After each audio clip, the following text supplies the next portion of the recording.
we don't have our tags. Pick a seat. Yeah. Oh, we're on. We'll wait for Well, Dawn. John, where were you Saturday? You said you were work. Sure, you said you were gonna be there. I had to work. I'm sorry, but John You came said it. first. You I lied. know. You said it. I remember that. I want private training. That's what we're gonna do. First, we'll have to find a kayak. We'll figure that out.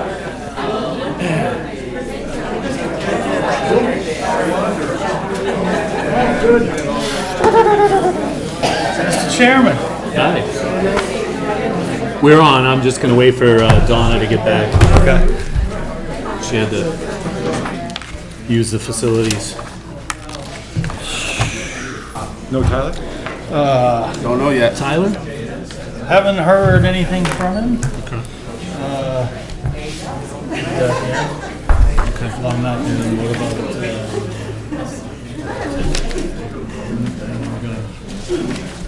it's up to you.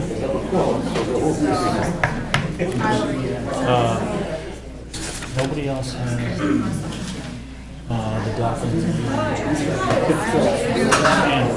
Right. So.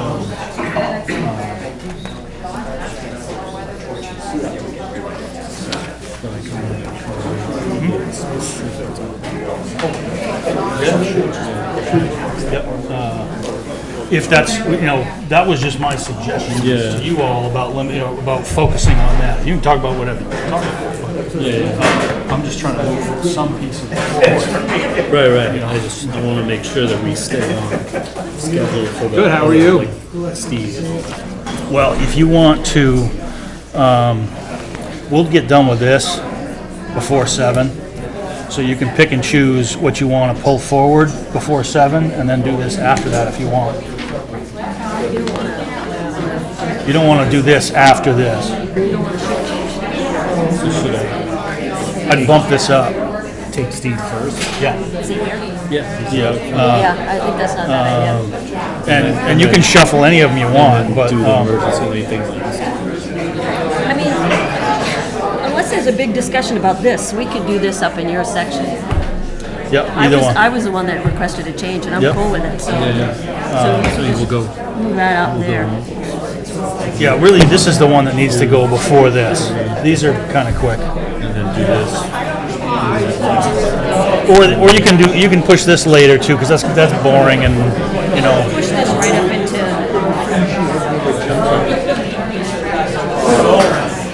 But after Steve. with some of those appointments, you don't want to go early because people could be coming for that Yeah. specific thing. In this case, it's just him. It's not a public hearing. It's not- Right. hot dogs for 45 minutes. I think that's queued up better than it was last time. We should be.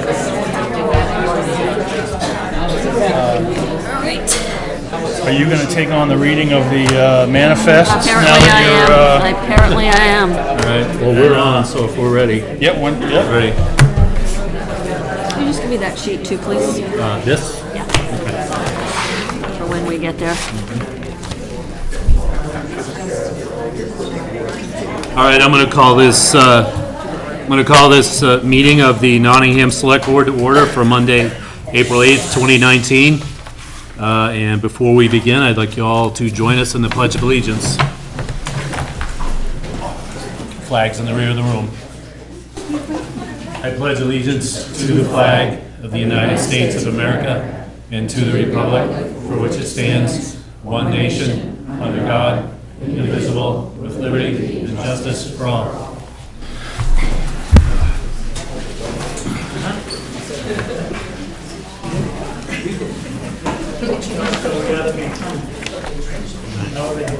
And as the meeting proceeds, I'll just ask folks to silence your phones and keep the conversations low so we can all hear each other. Thank you. All right, first item of business, manifests. Hey, Chris, I'm just gonna make note here that there's a misspelling. Okay. Okay. I'll make a motion that we approve the accounts payable manifest of April 8th and the, wait. payroll. Oh, they both say accounts payable at the top. Payroll, okay. I'll make a motion, we approve the payroll manifest of April 9th, 2019, and the accounts payable manifest of April 8th. Second. Any discussion? We have a motion and a second. All in favor? Unanimous.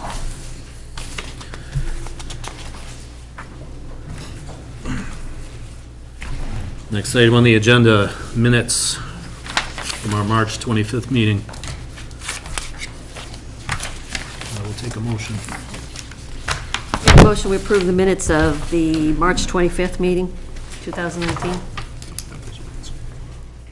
I'll second that. Any discussion?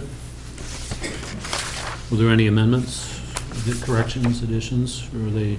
No. No? Pretty short. Okay. We have a motion and a second. All in favor? Unanimous? I like the folders.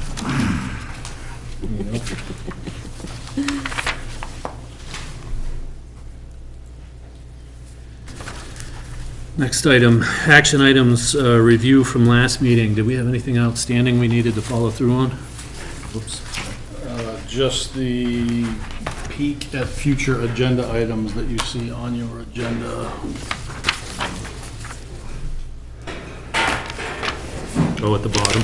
Okay. And is that gonna be a standard? If it works, yes. Yeah. Yep. Okay.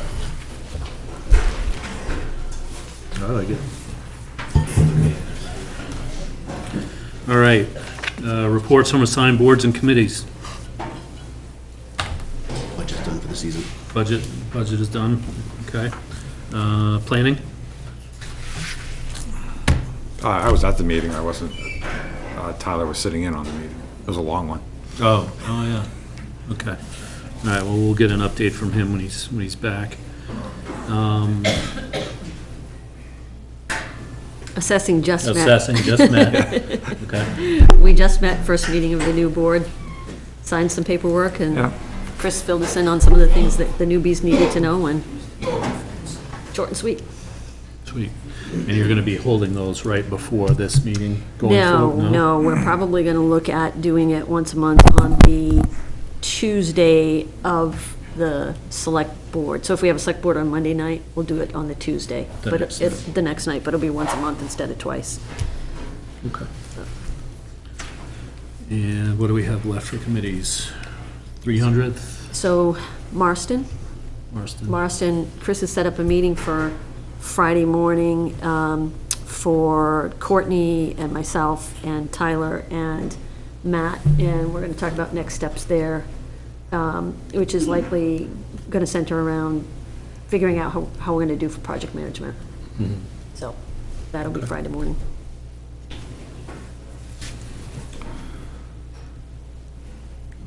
Okay. Did I miss any? Boards and committees? That's it, right? Okay. Town administrator's report. All right,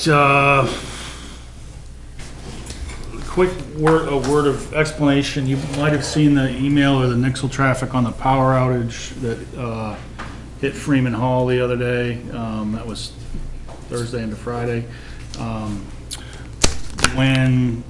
So wind knocked out a couple poles, basically right in front of the recycling center. The road was closed, couldn't get in there, that's why we had to close it. All the power came back that evening, but we weren't able to reopen the recycling center. This has happened before.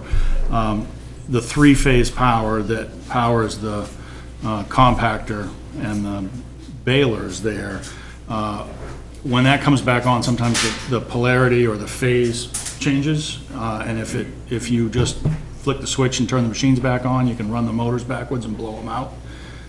So we have to get an electrician whenever that comes to make sure that we have that in phase without, we can't just turn things back on. So that was why we had to open later on Friday than we typically would. We had single-phase power, the lights were on, but we couldn't safely run the machine. So that anytime we lose the three-phase power at the recycling center, we're gonna have to go through that. And that probably seems odd to residents where the power appears to be back on. The center can't open.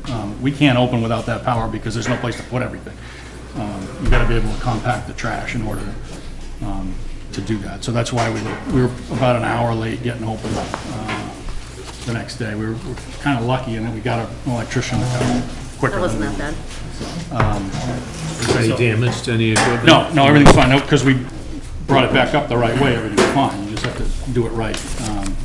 Is that because of the type of equipment that it is, whether it's old or something? No, well, there may be some intermediate piece of equipment that you could put in that would save you that step. I'm not an electrician, so I don't know. Yeah, okay. I think this is the second time in 5 years that I've seen that.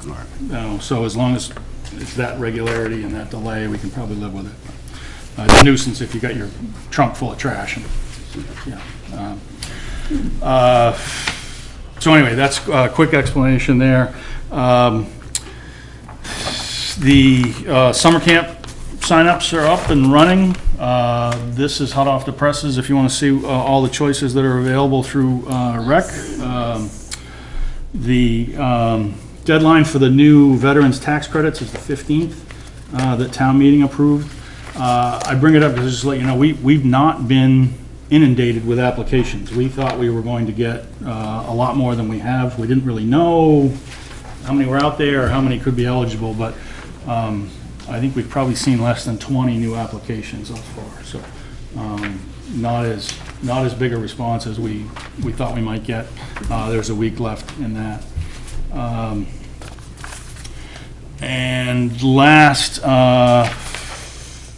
here, we're plotting a big cleanup of the back building for the end of May. Been talking about it for years.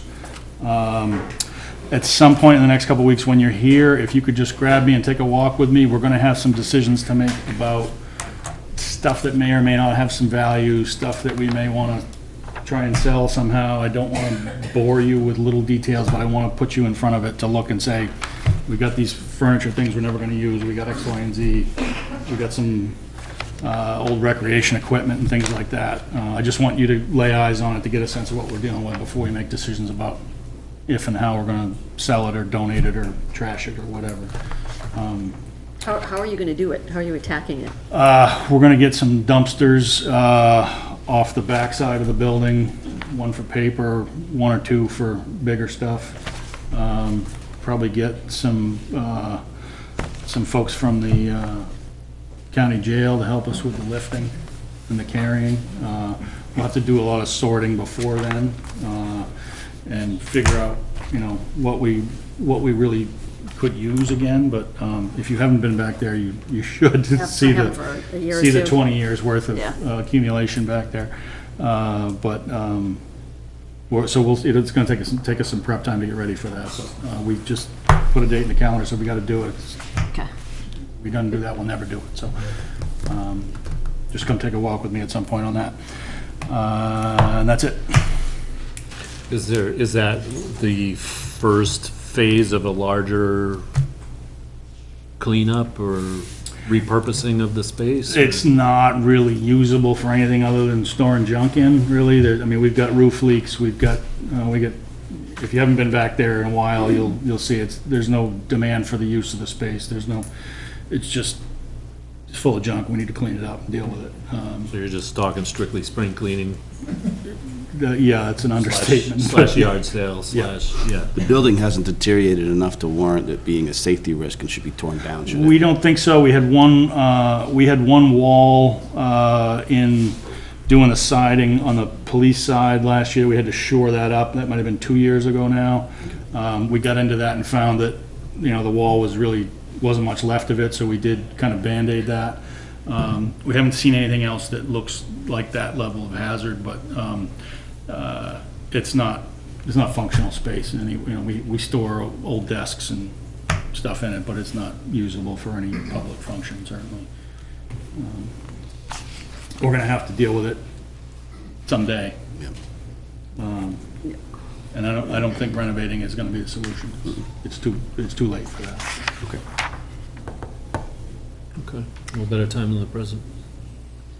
Hey, I have a question on a different topic. When are we going to start the transition to the keypads? You're gonna be in non-public tonight, and I'm gonna get your access codes from all of you. We're collecting codes so we can program that thing, so we're getting closer. Okay, good. And at what point will we all turn in physical keys? We've got to get a couple door locks changed, and we got to do everything in the right order, because we got groups that are using the building and everything, so I think we're probably about a month out from all that. The idea is not to worry about collecting physical keys, because the physical keys won't Work anymore? work anymore. That's the deal. Because we have keys out there, we don't know where they are, and, you know, there are generations of keys floating around, so. Yep. It's easier to change the lock than it is to try and capture every key. Right. Okay. Any questions for Chris? Other subjects? Okay.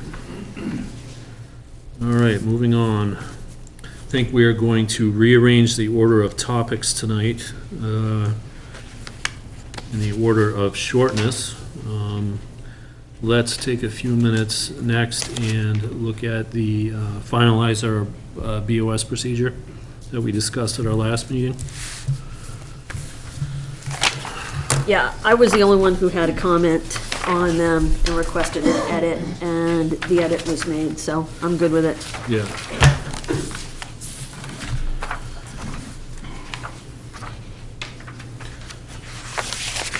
Any questions or comments on any of that? Okay. Adopt it. You should vote to amend it, Okay. or, you know. Adopt as amended. Or adopt it as amended, yeah. Okay. All right, then, if there's no discussion on that, I'll take a motion. I'll make a motion that we adopt the amended Select Board Rules of Procedures. Second. Motion and a second. All those in favor? It's unanimous.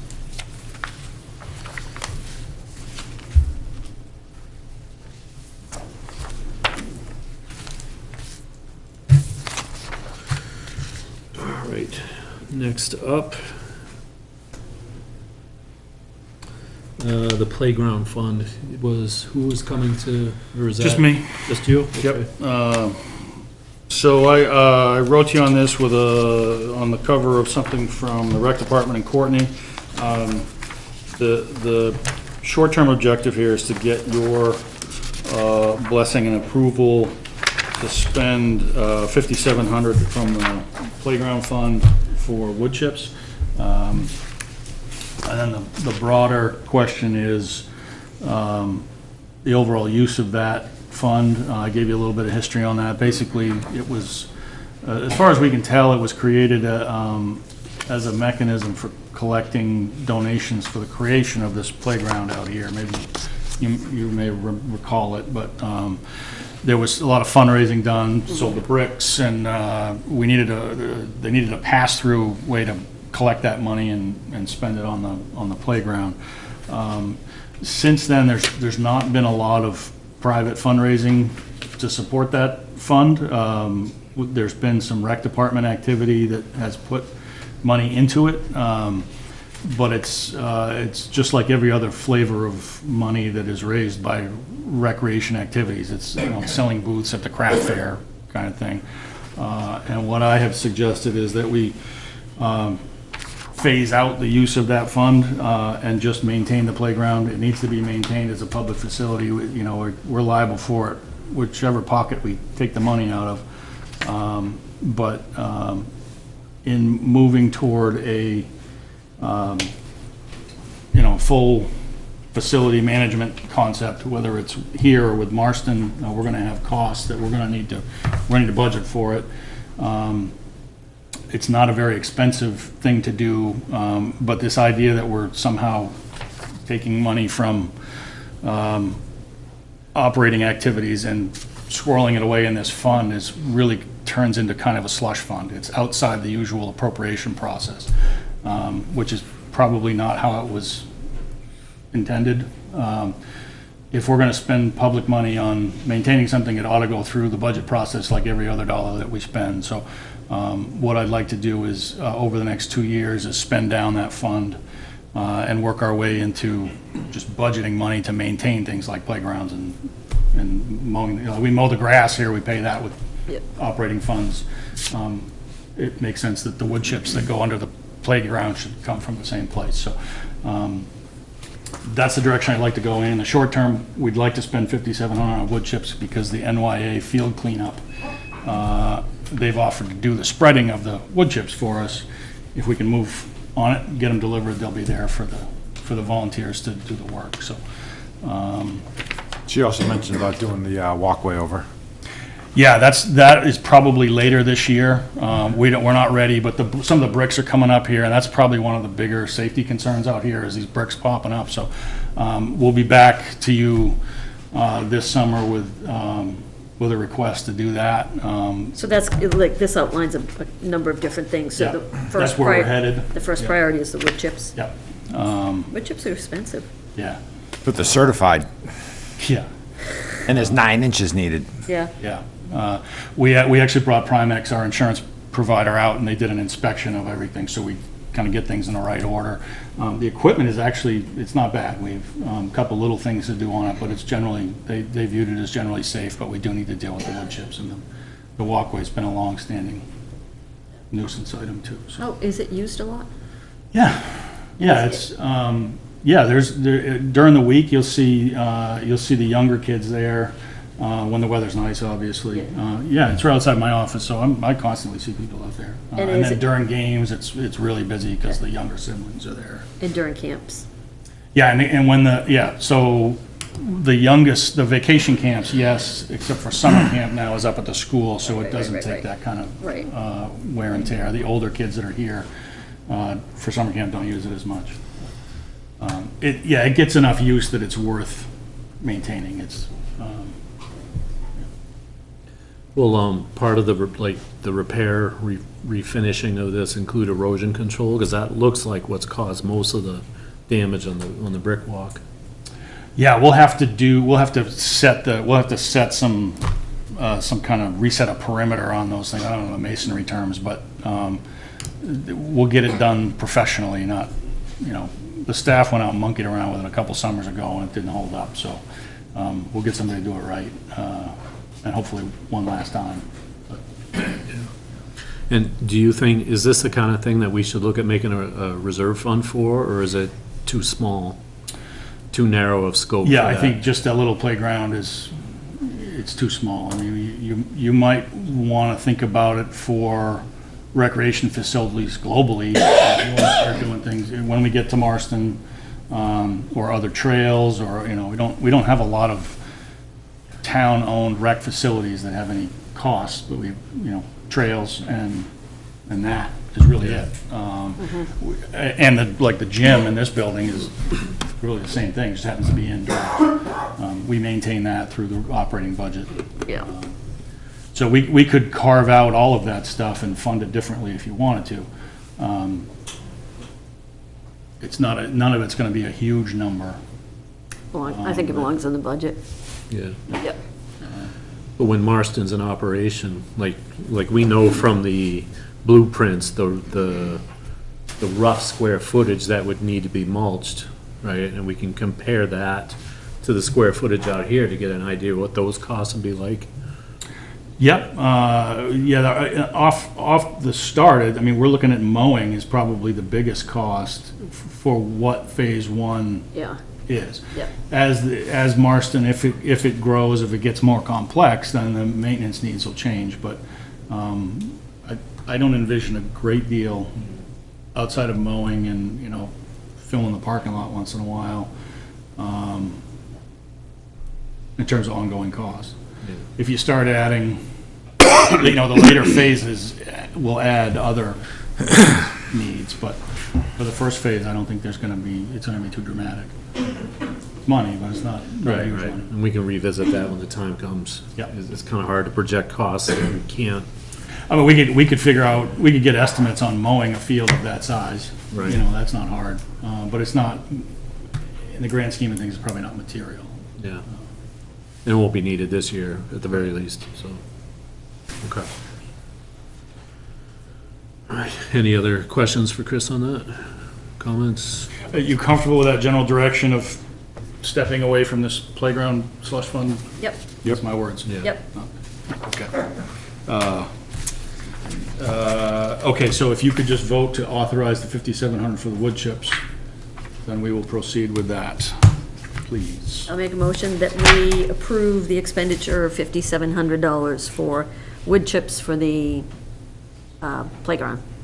Second. The motion and a second, all in favor? It's unanimous.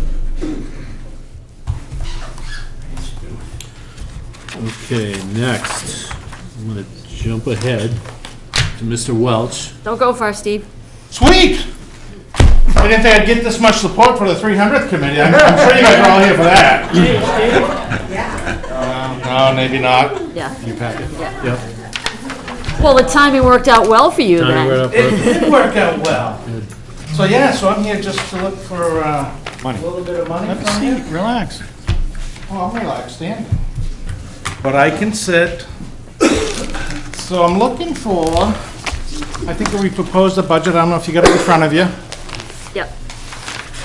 So last year you gave us a little bit of money, we turned it into a little bit more money. And we'd like to do the same this year. So I do have some samples here of some commemorative items that we would like to purchase. That was put out for different towns, and we'd like to do something similar for Nottingham. Did you have a particular Design? picture, design in mind? They're different, yeah. Oh, different towns. Yeah. Yeah, different. So it would be customized for, It would be customized. yeah. And I do get the coin, unfortunately. So like one of those challenge coins that the, Well, we turned it into an ornament similar to that. What's my? But we thought, this year, we thought we'd try to do it as a series of ornaments. And actually, they call it a Christmas ornament. I prefer to call it a commemorative item. So people don't think they just have to put it up. yeah, you can hang it from your rearview mirror. Hang it on your kitchen window, from the Light catcher? Yeah. So there's a lot of different things.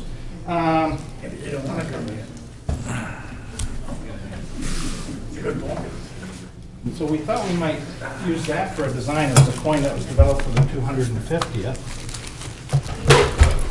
Maybe we could use that as the front of it.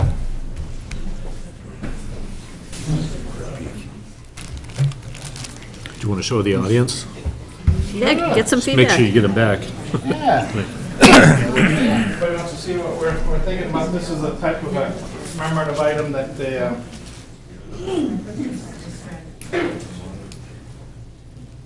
So this is what they did for the 250th? Yeah. Which was 72. 72. oh, that's, I'd almost prefer. so yeah, so that's kind of what we're thinking. Design. John see it? Yeah, John, you saw it, right? Yeah. You did? Okay. Here's another, Here that are like, he had revenue, and then he's got these, and he's got back Oh, the backside, yeah. we could do something similar. That's nice. 500 or something. So our thoughts are, as we're going forward. Yeah, maybe this year- it was, but you gotta buy 200, we might have like, stretched hey, it a little we're bit, but that's what we here spent. today, we'd probably be halfway through what we needed to sell. You could put squirrels in the back this year. Squirrels would be appropriate. I know, I know. I got that. This is the backside. Interesting. Yeah, So the catch is, they're $9.60. We gotta buy 200 of them. They need a slight deposit moving forward, so we need a $960 deposit by April 30th. And that'll include the design, so they can design it, they'll have to oblong it a little bit like those ornaments. So a little bit of work to it, once we approve the design. we can bring it back here for the board's approval if you want. So, did you say 200 of them? You gotta buy 200. So, and the cost is 2,000, The cost would the be... total? No, actually, the total cost. 1,820. 960 a piece, so 200 of that's gonna be what, $1,800? Okay. 1920. 19. Steve, what's the name of the company that you're using? Hampshire Pewter. Hampshire Pewter? Yeah. Have you looked around for better prices from other companies, or are they pretty much competitive? Well, they're a local company. Yeah. They're in New Hampshire. Every town's Okay. had great success. Every other town's, when I talk to them, that's one thing that they really say sells is those ornaments. How much of a markup are you looking to do? 960, I was thinking $20. So a decent markup. T-shirts and hats, we've run out of t-shirts and hats, so I just close the budget and see if we can just somehow come up with a way to fund this so it's not a difficult procedure. Unless we can have Chris or somebody or one of you oversee it. So you want to order these now and start selling them? Oh, yeah. I mean, last year we did it just by, the concert Concerts series. and- I think we had 8 times that were out in the public side. Yeah. But why not put them here in the town hall, flyers, Library. Edmonds, library? And look at it Are a we little doing a bigger scale commemorative so we plate? can start raising some money. I mean, as we sell them, absolutely, why not? eBay, whatever. So as we start selling them, when we run out, we can come back and put some more. I don't know if we just want to take it out of that fund, but. Great success. I mean, a hat, like wildfire, but it's got people still looking for more hats, so. Well, you've got a decent track record.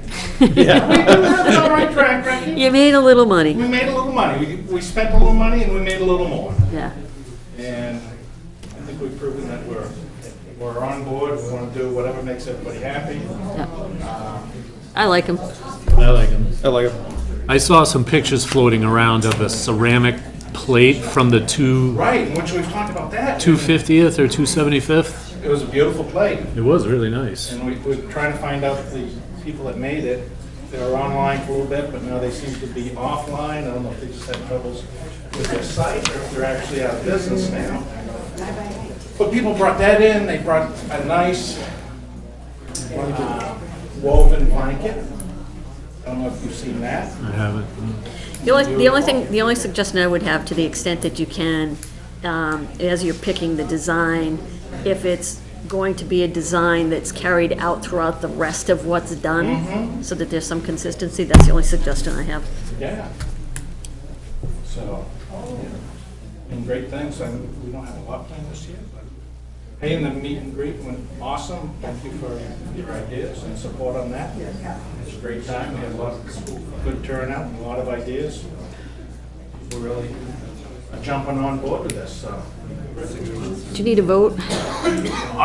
Well, we can manage this however you wish, but I think what would help the committee is if we could just authorize them to spend a certain amount this year, and I can report back to you on how that's going. I think there was some hesitation last year, not knowing if it was gonna produce revenue or if we were, if it was really gonna work, and I think you have some history of that now.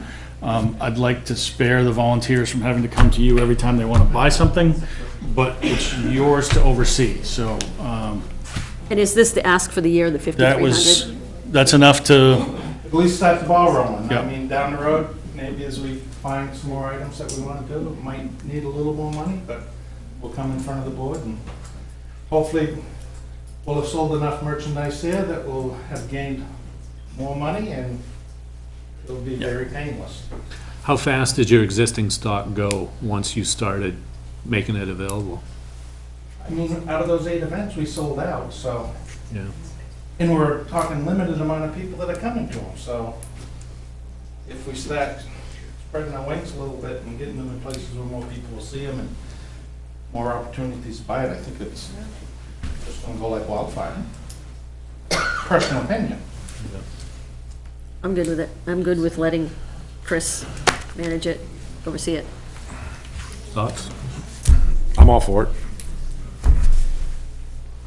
Yeah, Good with that? yep. I'm good with that. Okay. Money was designated for that purpose, so. Yeah, let's start offsetting the cost a little bit. More we can raise, the less it's gonna cost us out of our tax dollars. Yep, So, we'll spend up to the 5,300. If they sell through everything and want to spend more than that, we'll have them come back. yep, that's fine. That work? Works for me. Yep. Okay. Good idea. Agreed. For your time. Thank you. Thank you. You. I had a bunch of printouts. And you if want. anybody wants to be on the committee, Yeah, absolutely, you're all welcome. It'd be great to have a show out like this for a 300th committee meeting. We can bring up some other topics. We gotta go look at my driveways.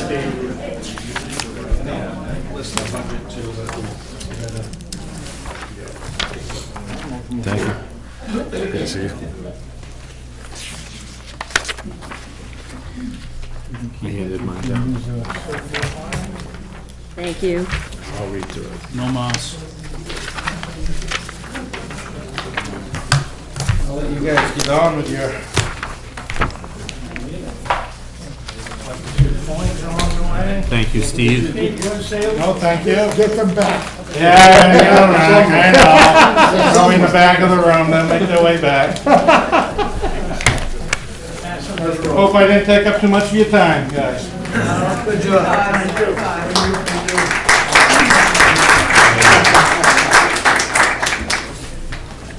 All right, next item on the agenda, emergency lane designation policy. There's a typo there. Sorry. Yes. All right, Chris, would you go through your summary that you wrote up for us and just kind of get us all current to where we're at right now? Okay, so you last discussed this at the end of February, and you said at that time, put this in the calendar for tonight, so we come back to it. You didn't say specifically what you wanted to do tonight. I think you just wanted to make sure it didn't fall by the wayside. You gave me some questions and things you were looking for clarification on around the policy as it is in place, and I tried to give you those. From a global perspective, I think you have three big areas to figure out, and you haven't tackled any of the three. You may want to add to the list, but the three biggest that I see are the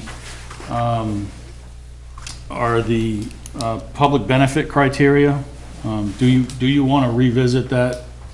You want to look at that question?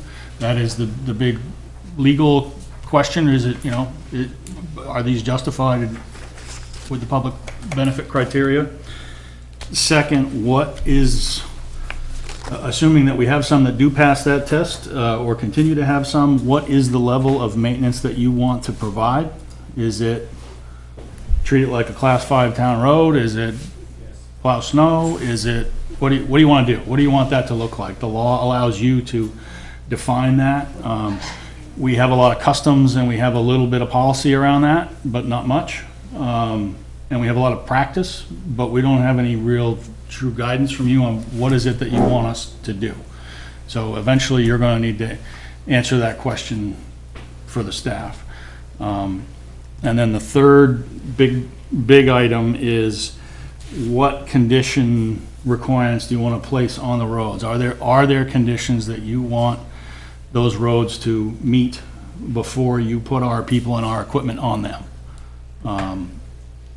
And there are hints of all of those things in the existing policy, but as you went through it, you identified that we need to look at a number of things, and of those big three, you all seem to be closest to consensus on, we need to look at the road condition requirements and the procedures that we use to apply them. I suggest, but it's your discussion, you can take it wherever you want, but I suggested that we start with that third piece, the road condition requirements, kind because that was something that you all agreed that we kind of needed to look at. So I gave you a suggested revision to that. And those are a combination of a number of different factors. They're really not dramatic changes. If you look at the language, there's, it's intended to be sharper and more specific. The suggestions that I give you come from what we think is required to safely operate there for our people and our equipment. Who's we? Me, the Public Works Director, the highway staff, and looked at a lot of other towns, that are dealing with similar questions. And where we could, we pulled some things out of the specs for the equipment that we have. Obviously we can measure the trucks and things, and we know how big they are and what kind of space they need to get through and that kind of thing. We weren't able to take all of the subjectivity out of this, which I think you might wish that we could, but we got it as specific as we thought we could, and what we think is a safe parameters to operate in. And that's where this comes from. I think out of fairness to everyone who's here, someone should read what the proposed conditions are, or what the proposal is. You want me to do that, Tony? Yeah, go ahead. Okay, so, well, if anybody's following along at home, the current policy includes a lot of these things, but, and there's a section called road condition requirements. So what's proposed is 1, minimum road width of 16 feet for the entire length designated. 2, minimum shoulder width of 2 feet on each side for the entire length designated for the deposit of plowed snow. 3, road and shoulder widths must be clear of trees, branches, rocks, posts, boundary markers, fences, stumps, etc. 4, road width must be clear of all obstructions to a height of 14 feet. 5, for dead-end emergency lanes, a clear area for the deposit of plowed snow at the dead end, and a turnaround area 16 feet wide and 32 feet long, within 55 feet of the dead end, clear of obstructions. If the turnaround is a driveway, consent to turn around and a waiver of liability should be on record. 6, a grade not to exceed 10 degrees. 7, sufficient road base to allow for safe equipment operation. And 8, safety signage as directed by the Public Works Director.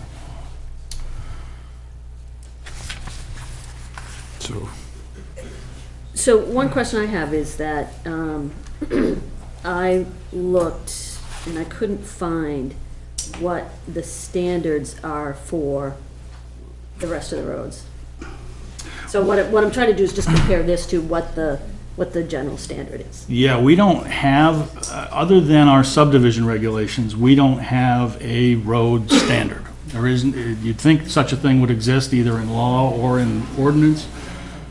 We have specifications that a road must be built to in order to be, to clear the subdivision process and then presumably become a public road. I did see the subdivision one, and it admittedly is a huge document, but I didn't see any specific things like width and shoulder specified. Yeah, it's in the, Was it it's in in there? the, yeah, it's in the appendix.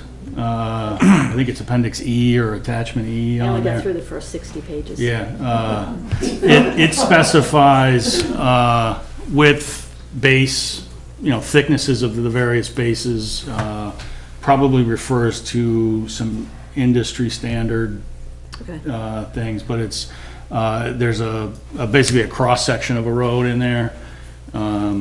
It might be the last page of the subdivision regs. And that was 2015, was the, Yeah. yeah. Granted, that's typically, with a subdivision, typically a newly constructed road, not always, but typically, and that's where those are typically applied. So most recently, that would be Maple Ridge, Strawberry Lane, Yeah. those kind of things. It's a lot easier when you're building the new road. Oh, yeah, it's starting from scratch, yeah. In your research. This is not intended to match the subdivision regulations. You know, subdivision regulations call for a 50-foot right-of-way and a 20-something foot wide road. Sure. 18 inches of crushed gravel, 6 inches of whatever, and then 4 inches of asphalt, and it's a lot more stringent than what is proposed. Yeah, I assumed that there was another, just kind of like a basic standard. No. In your research, do other towns call out a minimum spec like this? Yeah. Distinct from the new construction guidelines? Yep. You see that in, I think Wyndham and Moultonborough both have something like that. The width and height shows up in at least 2 other towns, and that comes from the size of the truck with a plow on it and a wing on it. Ours are just under 14 feet when the wing is pulled back in, but the truck we're about to buy is about 14 feet wide.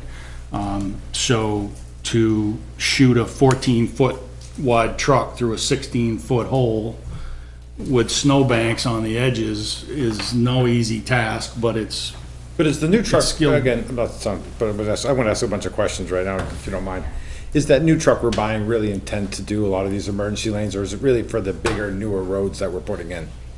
We have That's to where it's gonna be a run. lot more efficient to use it on those roads than the smaller emergency lanes. Yeah, we would love to do that, but we have to run the big trucks on the lake roads because the gravel, those emergency lanes, we have to run the big trucks on those roads because we have to apply so much treatment. And the smaller trucks, whether it's our contractor's trucks or the smallest town truck, Treatment, you meaning sand? yeah, you can't carry enough sand a half an hour back to the pit, to keep running back and forth to fill a small truck that fits easily down those roads. You'd spend more time in transit going back and forth to the pit than you would actually sanding. And those roads take a multiple in terms of sand treatment compared to most town roads. So we desperately need the capacity of the larger trucks on those roads just so we can keep up. Sorry, can I interrupt for 1 second? It doesn't appear that we're broadcasting. And I know without Dawn here, that's Well, I don't know if that's an easy fix to that. yeah, I can try, but, and talking at the same time, maybe not, but, Is it still recording? yeah, it should be. Okay, Yep, okay. As long as we can make the recording yeah, available. yep. Sorry, John. No, I'm Good catch. Did you have other questions, John? Oh, I just, the new road conditions, when you read them, if these make our conditions, we're just gonna make there's literally every single road that in questions on emergency lane is gonna fail under these conditions. There's not one that's gonna But it's- pass. Whether it's a 10% grade on, you're talking about a 2-mile road, if it has one little section of 10%, the road's 70 years old, it fails. If the fact of making a road, before we used to say minimum width of 16 feet should exist, because if 90% of the road was 16 or larger, which it is, but there's some trees that been nicked by plows, we all notice that. It's not good for the equipment, understandable. But that makes the road now no longer eligible by this, how I read this condition. 2 feet on each side. Now does the road have to be 18 feet? Are we talking, we said 16 here, but now we're talking 18. 20, sorry, my bad, correct, 20. 20 feet wide. Now before, in the original conditions we had before, it said minimum width of 16 should exist. We had a little loophole, that's in there. Now, I'm not saying it's always proper to have it that way, but over the years, the roads have been widened by grading and stuff like that to make them more passable, to make double areas where people can go by. I'm just wondering how this, the way this reads now, why are we having the discussion? They're all gonna they're not gonna make it. So then we're back to the position of basically just saying whether we're stopping doing it or not. I don't read this as being like pass-fail for the entire road if one condition doesn't meet. If that's how we're clarifying, okay, that's I perfect. don't, I I just didn't mean, want it doesn't seem that way to me. It's all on how you want to implement it. It's on, It's all on how you want to implement Right, it. right, This was our assessment of what's safe. right, right. I mean, and it does look to be all about room, right? Room for the plows, room for the fire trucks, room for the ambulance and so on. Which they do have today, Yes. Been doing it for 50 years. Some, yeah. most. I mean, there might be one or two tough spots, but they're getting there. Right. But we do have to have consistent guidelines to apply to all the roads, Sure, that's true. Because if we have to evaluate these, we have to have a set, an agreed upon set of criteria. Otherwise, if we hold one road to a different standard than another. Well, nobody's arguing with that, Tony. Yeah. That's the whole purpose of this discussion, right? Right. Right. But John is raising good points about, are we making it so stringent that none of the roads are gonna meet the criteria? Whereas a lot of these things that are being pointed out are being accommodated today.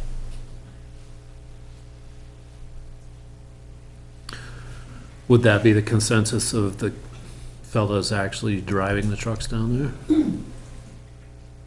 Would what be the consensus? That the roads are adequate in terms of room as they are now?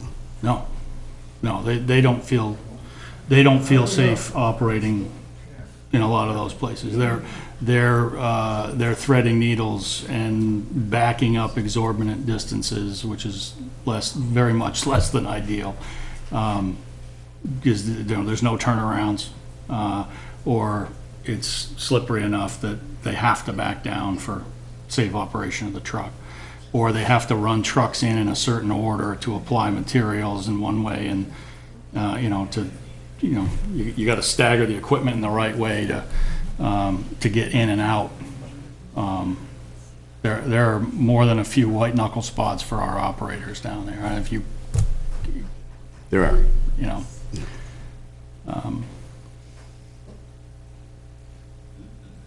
And what about the obstructions in the road, roots, rocks? What has the damage to the town vehicles been like from those?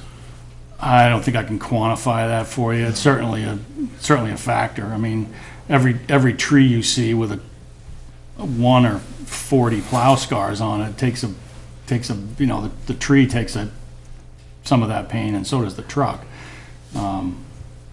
We don't have a method for quantifying that wear and tear or Right. that. Those could be dealt with easily though, right? If there's trees on a road that have scars, those could be dealt with easily.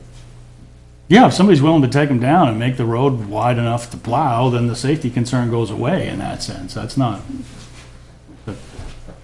hard.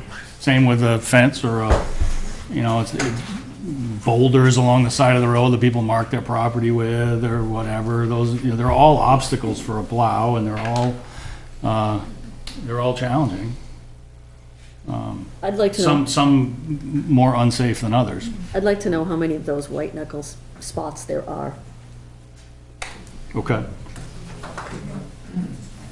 I just want to understand how big that issue is. Okay. Yeah.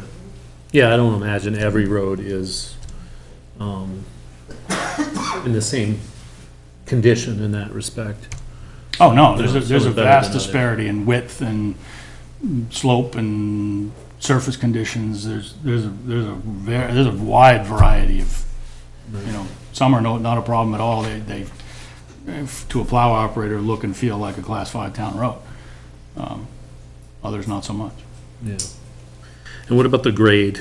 I mean, that would be a difficult factor to accommodate, especially on Yeah, how, can you a just, neighborhood on a hillside or something. Yeah, so we're talking about hills. yep, We're talking about hills. yeah. On where the worries come from the operators are when the gravel roads get icy. That's when the trucks are unwieldy. And the 10% number actually comes from the fire truck. It's not a dump, I couldn't find anything on the dump truck specs that would say this is a safe grade to operate at or what have you.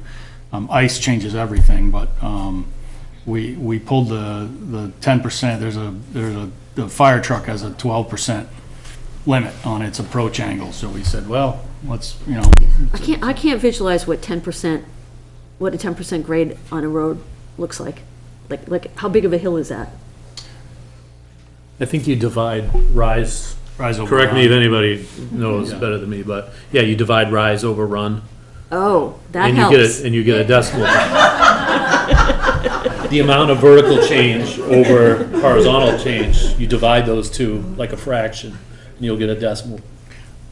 I can show, I have a chart that I can show you later what a rise over run is, that we use. And we could I'm thinking refine about my this. road. We've got a hill. Is that greater than 10%? Oh.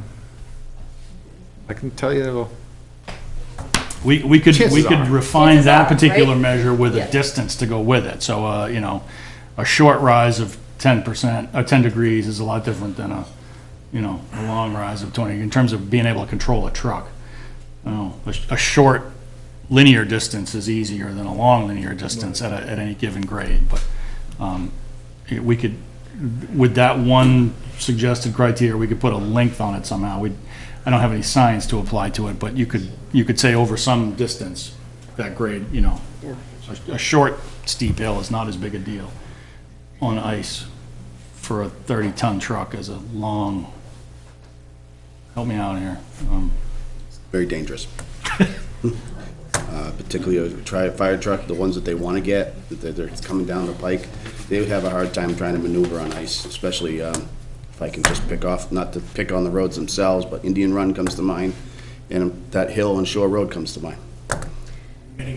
So here's one thing that nags at me about all of that. A few years ago, when, with all due respect to the fire chief, when he wanted the Quint, and there was lots of concern about whether the Quint could go up and down these roads. Yep. He swore to God that they would, there would be no problem getting the Quint up and down the roads. And in Well, fact. I mean, that could be fine, Donna, if the road was not icy. Well, I think he- any vehicle would have a problem getting He up this didn't ice. say we won't have a problem getting them down the roads in the summer. This isn't coming, only that 10% grade number, the only thing we could find that was quantitative was the fire truck. Yeah. We're not, most of this is driven by what we think is safe to operate the plow trucks in. That's what's driving this, not what we think is safe for the fire trucks and the ambulance and the police cars. I think generally speaking, the fire trucks are gonna make a decision in the moment, and they're gonna say, can I get in there and can I get out of there? And if I can, I'm going. And they're not gonna, that's the decision they're making in the moment. They're not gonna, pick roads in advance that they can go to and they can't go to. That's not how the fire department thinks. Yeah, It's, but it's going to be dependent on the ability to get in the road. Yeah, Yeah. Yep.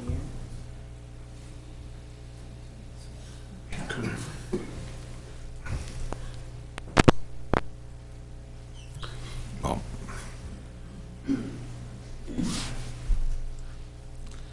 Questions, comments? What are you thinking? I just, I would hate to have certain standards, and again, if everything's into a different interpretation, it's just how we look at this. I notice that guidelines is important, have some sort, I understand where you're coming from on that, but, the fact of, any of these, hurting residents by not being able to maintain the road to the minimum standards of what we're doing now is where I find more of it to be affected. If this is gonna affect that, then that's where I have an issue. Like, how do you mean? Well, if we're gonna use just standards, we can say, well, because your road doesn't meet this, we're not gonna plow it, we're not gonna sand it, we're not gonna do anything. Excuse me, can you just Right. a little louder so it's in the back in here? Oh, sorry, I'll increase my voice. What's the point, why are we having this, road condition requirements? Why are we changing them over? I know to make them more clear, is why I understand why the board beforehand has decided that, but, are we using these to restrict what we have to do? Is that why we're putting them in, on writing and putting them here? So that we have the town has the advantage to say, no, we don't have to anymore because it doesn't meet the criteria? You know, is that what the reason why of the new writing of the rules is really going for? Or is it, you know, are we, because, I mean, that seems like we're setting a standard now for most emergency lanes just to fail. That's how I'm looking at it. And that's the clarification why, you know, where before, the past selectmen who wrote this up and the conditions of what we have did it on a basis to protect the fact of still doing the roads with giving some criteria. You know, where we just took that and really hammered it down to well, I wouldn't say hammered it, but we really shortened that up to a tighter noose, where now we're opening up for interpretations for even more boards later down the road to have this same situation we're sitting here doing. Which is Well, I why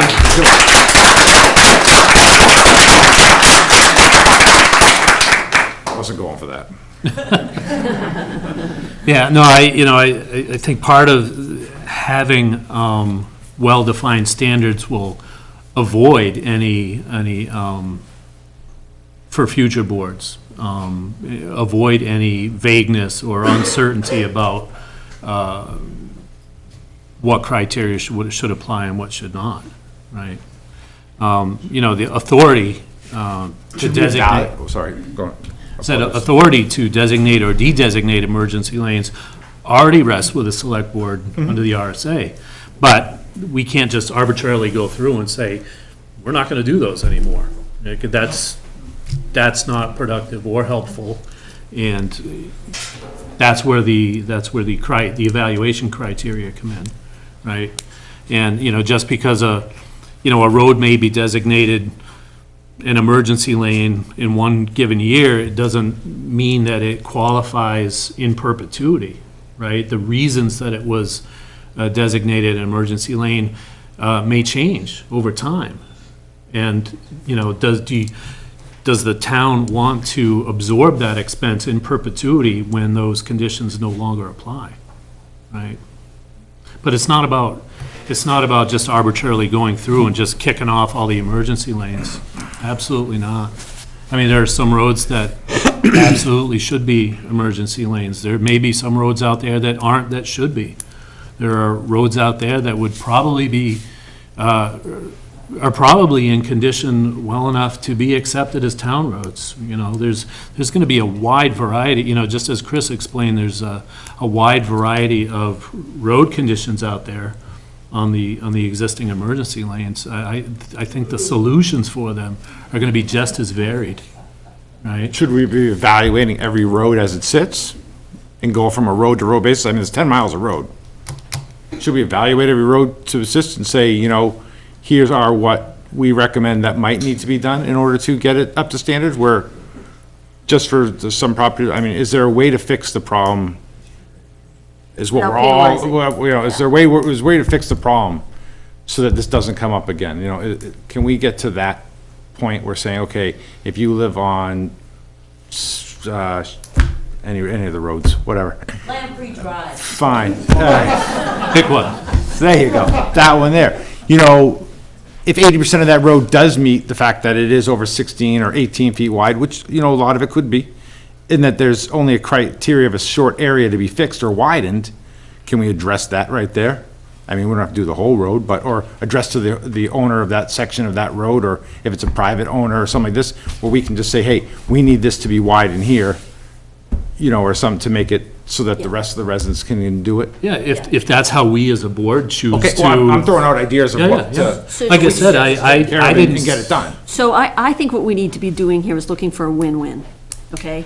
Because we do want some clarity, right? We do want some form of standards, but we also don't want to ignore history. We want to be doing right by the people who live on the roads today, right? So we've got to, instead of saying, yes, this is going to be the standard, or it's not going to be the standard, we should be working a little bit harder on a win-win situation. And I think John is right, is that we should have a better, you know, inventory or sense or whatever of how many problem spots there are on the road, on the roads, across the roads, an inventory, if you will, of each road. And I would like to know how many of those white knuckle spots there are. One of the things that this proposed language is trying to do is take the subjectivity out of that evaluation. if you have squishy requirements like this, then, like you have now, then it's gonna be a perpetual, which 5 people are sitting here is gonna dictate which roads pass and which roads don't. And what I was trying to get to was, here, road crew, go evaluate the roads with this standard. Where do we fall short? Where are we fine? It's different ways of saying the same thing, but you can't just ask them to go out and say, where don't you want to plow? Which is what the original language is saying. It's all subjective. And what we're trying to get to is, this is what's safe. Go tell us where it's safe, and go tell us where it isn't, and then we can deal with what can we do to make it safe. You just have to have something to start with. Yeah, we have to evaluate the roads and the sections that are, white knuckles, if you want to use that term right there, or the sections that might need to be widened, and address the certain roads and issue and try to find out, how much is that gonna cost? What is it? Right. So that they should be up, but obviously we're not gonna make them to a standard of a new constructed road. That's not gonna happen. No, that's not what this is trying to No, do. and I know that, I understand that, but I understand the fact of, the safety concerns that we're talking about, because I don't want to see any accidents, and I drive everybody's driving those roads. So, their vehicles, and they're having that same safety concern about making sure the road's safe. I'm sure everybody would like it widened more in the winter, if it's possible to get them wider when there's snow. Well, for that matter, there must be other roads in town that aren't private roads that are also raise safety concerns for the Sure. plows. And so, what are we doing for those, and how are we doing with it? There, in sculpting these, we asked the question, what do we have as Class 5 roads that don't meet these? And there are a handful of problem spots that we didn't go out and measure anything, we didn't do a tape measure or anything like that, but there are similar challenging white knuckle spots on a few town roads. Stevens Hill is probably not wide enough at the end. There's no good turnaround on Robin Hood. There's 2 hills on Guile that are really challenging for the trucks and the school buses. No need to mention Ledge Farm. Yeah, well, that's, but by this, I don't know if all sections of Ledge Farm are that wide, but it's got the clearance. Sure. And so anyway, there's a handful that we could identify right off the top that said, okay, where do we have Class 5 town roads that don't meet this standard? So that's kind of where I was going, why I was asking earlier And about the standard. those are the examples that we could come up with. There may be a couple more, but those are the worst of them. Yep. And they're all, they're all town-owned roads, so we're stuck with them. We don't have a choice of whether or not we're gonna plow them. They're a Class 5 road. And for the most part, they're 100-year-old roads, or, whatever. The narrow spot, Guile, you're gonna hear us talking about paving that stretch of Guile to take that safety concern away. Stevens Hill, I think, is utility poles as much as it is trees, but, so we're looking at those areas the same way. What can we do to make those safe spots? And Ledge Farm is obviously top of the priority list right now, so. There's not a lot, but there are some that are similar on the Class 5 side. So I think the methodical process that would come out of this would be, one, we have to come up with a set of purely objective standards that, won't create a risk of varying interpretations from board to board going forward. And then we review all of these potential hotspots, pain points, be they private roads or town-owned roads, catalog them, and come up with proposed remediations for them. Because like I said, I don't see this as criteria for pass-fail for an entire road, right? If a road meets the guidelines except for, one particular spot where there's a boulder in the way, if the resolution is to get rid of the boulder, then that's the proposal. So that's not what Right. this says, though. It says minimum road width of 16 feet for entire length designated, Foot shoulder. and a 2-foot shoulder. On each side, entire.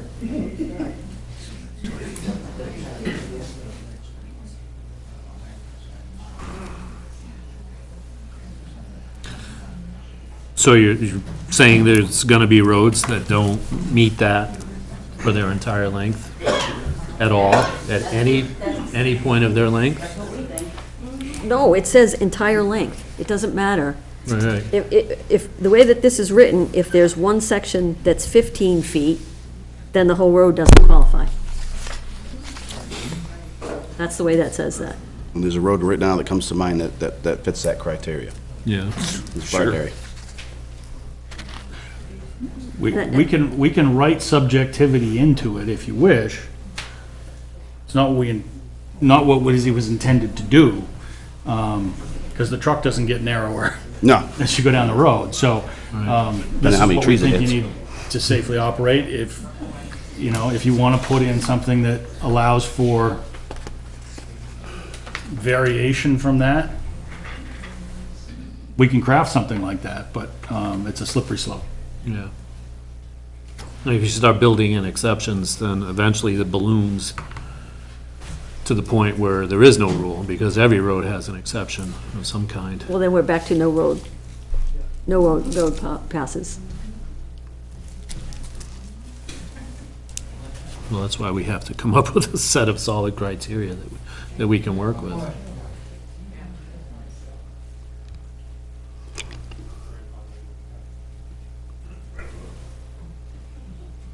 I mean, you're basically saying we cannot adopt standards because existing roads don't meet them, right?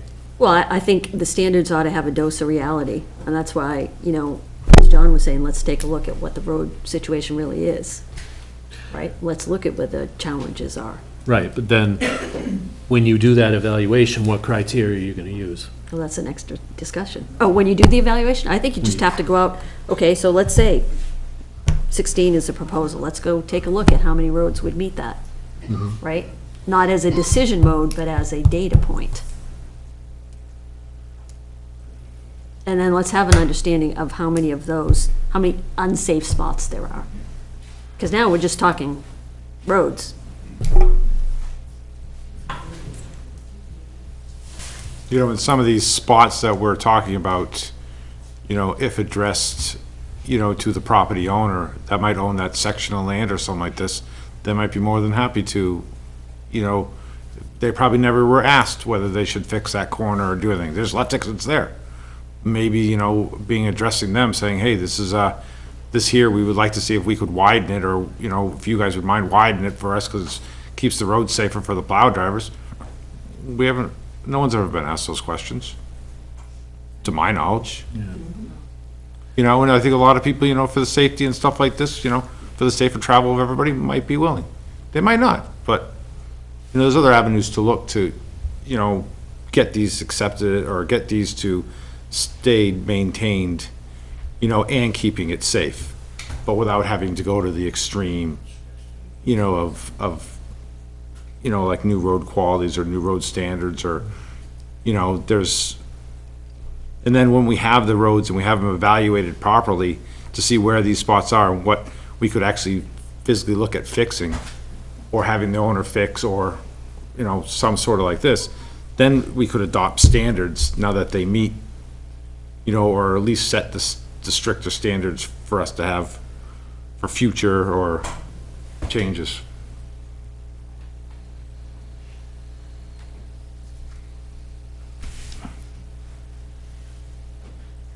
Thoughts on that? What would it cost to have every road surveyed? By a professional? Are we talking about a full-blown survey, or just, Ew, absolutely not. Because this is what I see happening, if we have our own people go out there and survey the road, it's gonna be called into question about what their qualifications are and so on. So if we have a company come out and survey these roads, then they'll be able to tell us the white knuckle areas, the problem areas, and all that other stuff. Because you have an outsider who doesn't have any bias towards our town or these roads or anything like that. I don't know what the cost of that would be. Probably a lot. Can I ask a quick question? Well, we'll have some time to comment after the board finishes its discussion. Okay.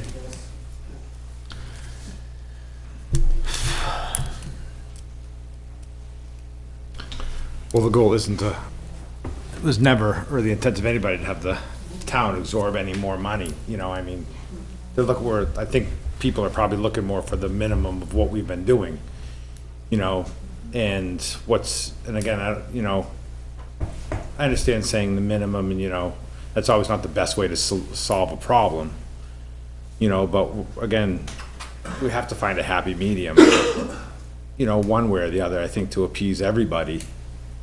You know, the highway department, the towns, their equipment, you know, the residents. There has to be a more, you know, economical and a better way for us to solve this, you know, and getting this taken care of once and for all. And that's the goal I think we should have really straightforward here to get done, is where do we have to go to get this taken care of and not leave the loopholes to be like we're here having this discussion from something that was written, you know, 10 years, 15 years ago, whatever it was. Well, it's because it was so loosely written 10, 15 years ago that we're here again trying to hammer this out. The big problem is, you know, one of the weighty problems is the town bearing the expense of maintaining private property. Right? Under the, excuse me, please. Come on, guys. Under the law, the landowner is responsible for maintaining private property. Right? Not true. Private roads are private property. They do not belong to the town. It is. Could you show us that next meeting? From a lawyer? Does it say that the town doesn't have to do it, or the town? Cannot. It's illegal for us to spend tax dollars on private property, with the exception of whatever, excuse me, Guys, people, please. With the exception of whatever level of maintenance the town chooses to do on emergency lanes. Okay? So that's one of the fundamental questions we have to answer is, what is an appropriate level of maintenance? All right? So Tony, we got to go back to the mindset of win-win, all right? Because 15 years ago, when these vague conditions, when these standards or this policy was put in place 15 years ago, right? It was done so with an attitude and a focus of win-win. It was, how does the town, you know, protect itself and, you know, give itself a venue for paying for the maintenance for this, while keeping the people who live on these roads and who pay taxes, you know, maintaining that level of service with them, for them. So that was a good example of a board coming up with a win-win solution. And that's what this board has to do. Right.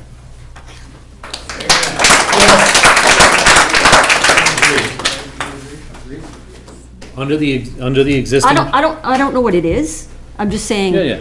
The mentality, there's got to be a mind shift to say, okay. Right. It's not gonna, you know, we're not gonna adopt this black and white. What can we do? Right, and, you know, let me be clear, nobody wants to just terminate emergency lane maintenance, period. Not gonna do it, not gonna do it, okay?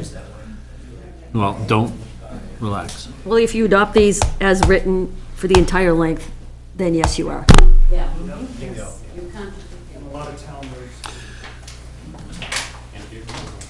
I mean, there's no getting around the fact that we have to have some kind of objective standards. Are these too tight? Maybe. Make them for new roads, Like it- keep the old ones where they are.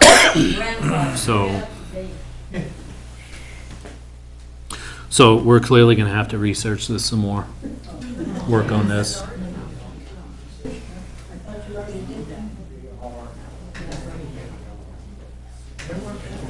When you say research, what do you? I don't know, I think we have to be able to assess the roads against some kind of standard. Right? And like you said, you know, the town roads as well as the private roads, or the emergency lanes, okay? it's how you do it, though. You come up with a standard, and then you say, okay, we're gonna assess these roads to see if they meet that standard, right? Or, do you take one step back even further and say, okay, let's kind of take a temperature, let's go and look and see what the situation really is, right? And then let's take a look at what standards we want to adopt based on that, and then how the roads fit against that. You're saying assess first and then assemble some standards? I don't know, do you think that makes sense, John? Because I think the majority that I've driven, I think I've driven every single road on here. And I could probably already tell you the certain spots where I know, but I can tell you out of probably that 10 miles of, 10.8 miles of emergency lanes that are out there, that I'd probably be comfortable to say that, we're probably talking about 9 miles that are gonna be easily up to the standard. Easily up to? Well, or that can meet these criteria, or say that they're coming up there. There's 9 gonna out be of- certain spots. Now, 9 out can of we 10? fix those? 9 out of the 10 miles, sure. That do meet these criteria? Sure, this right here, yeah, absolutely. That's why I don't think it's that big of an issue to go out and check those white knuckle areas or those certain areas that we're talking about and see what we could possibly do to rectify those areas, because I believe the majority of the roads, if you went down them all, they do exceed the 16 feet, that have the plow in the area, they're straight enough, and but there are some areas. But the problem is that one, that 10% that doesn't meet it is going to be enough to make none of the roads qualify, right? Because, could be, Right. right? Could be right. That's why I say if we address those areas and we can fix them, then they all qualify. We haven't even looked at, because again, I think that's why when we get to this, we need to know what the problem is before we set of guidelines and before we tell people that it doesn't meet it. We need to know where they are. We need to know what the issues are. We need to know what we're talking about that are making these roads this, and what's absolutely possible and doable. But to survey a perfectly good section of road that's perfectly straight and find out to get it done is. Get a clearer picture, they should all be surveyed. Would it be more practical to just survey the problematic spots rather than the ones that are obviously good? I'm not, I don't even know how to survey. I'm so just I wouldn't throwing be it able out to- there. Yeah, I wouldn't be able to actually, answer that question. How practical would it be to lay eyes on these, just against these proposed standards and see how they flush out? We could do it at the staff level. If you want to do it at the survey level, it's going to get slow and spendy very quickly, and you may run into private property concerns. We don't, we can probably cruise around in a highway truck and a tape measure and, give you some sense of this stuff, and show you where the worst spots are. That's not measuring it against the standard of what's safe, it's just, this is what makes us uncomfortable or where we struggle, we can do that. Surveying is a, You're talking formal survey? Yeah. Yeah, that's the pricey option. But suppose we do that, right? And you identify that there's 10, 15, spots that are the trouble spots. Wouldn't we be better served to try to address those 10 spots? Whether it's working with people who own the road or live on the road or whatever, wouldn't we be better off trying to address those spots rather than just from the start blanket saying, it's gotta meet this? if you're comfortable with that level of subjectivity, yes, but.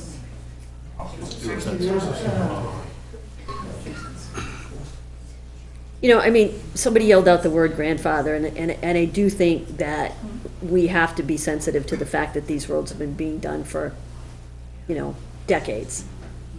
And so we should be working a little bit harder with the people who are on these roads to come up with a solution.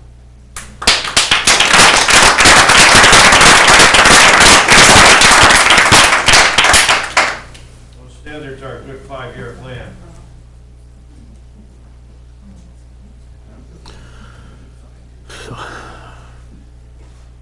Can we do a visual survey? Yeah, we can, I mean, we can identify the worst spots for you, or we can say this is where it's this wide, and this is where it's that wide and that short, and this is where there's boulders in the way, or fences in the way, or what have you. We can do that. It's backing into an answer, but we can do it. Right.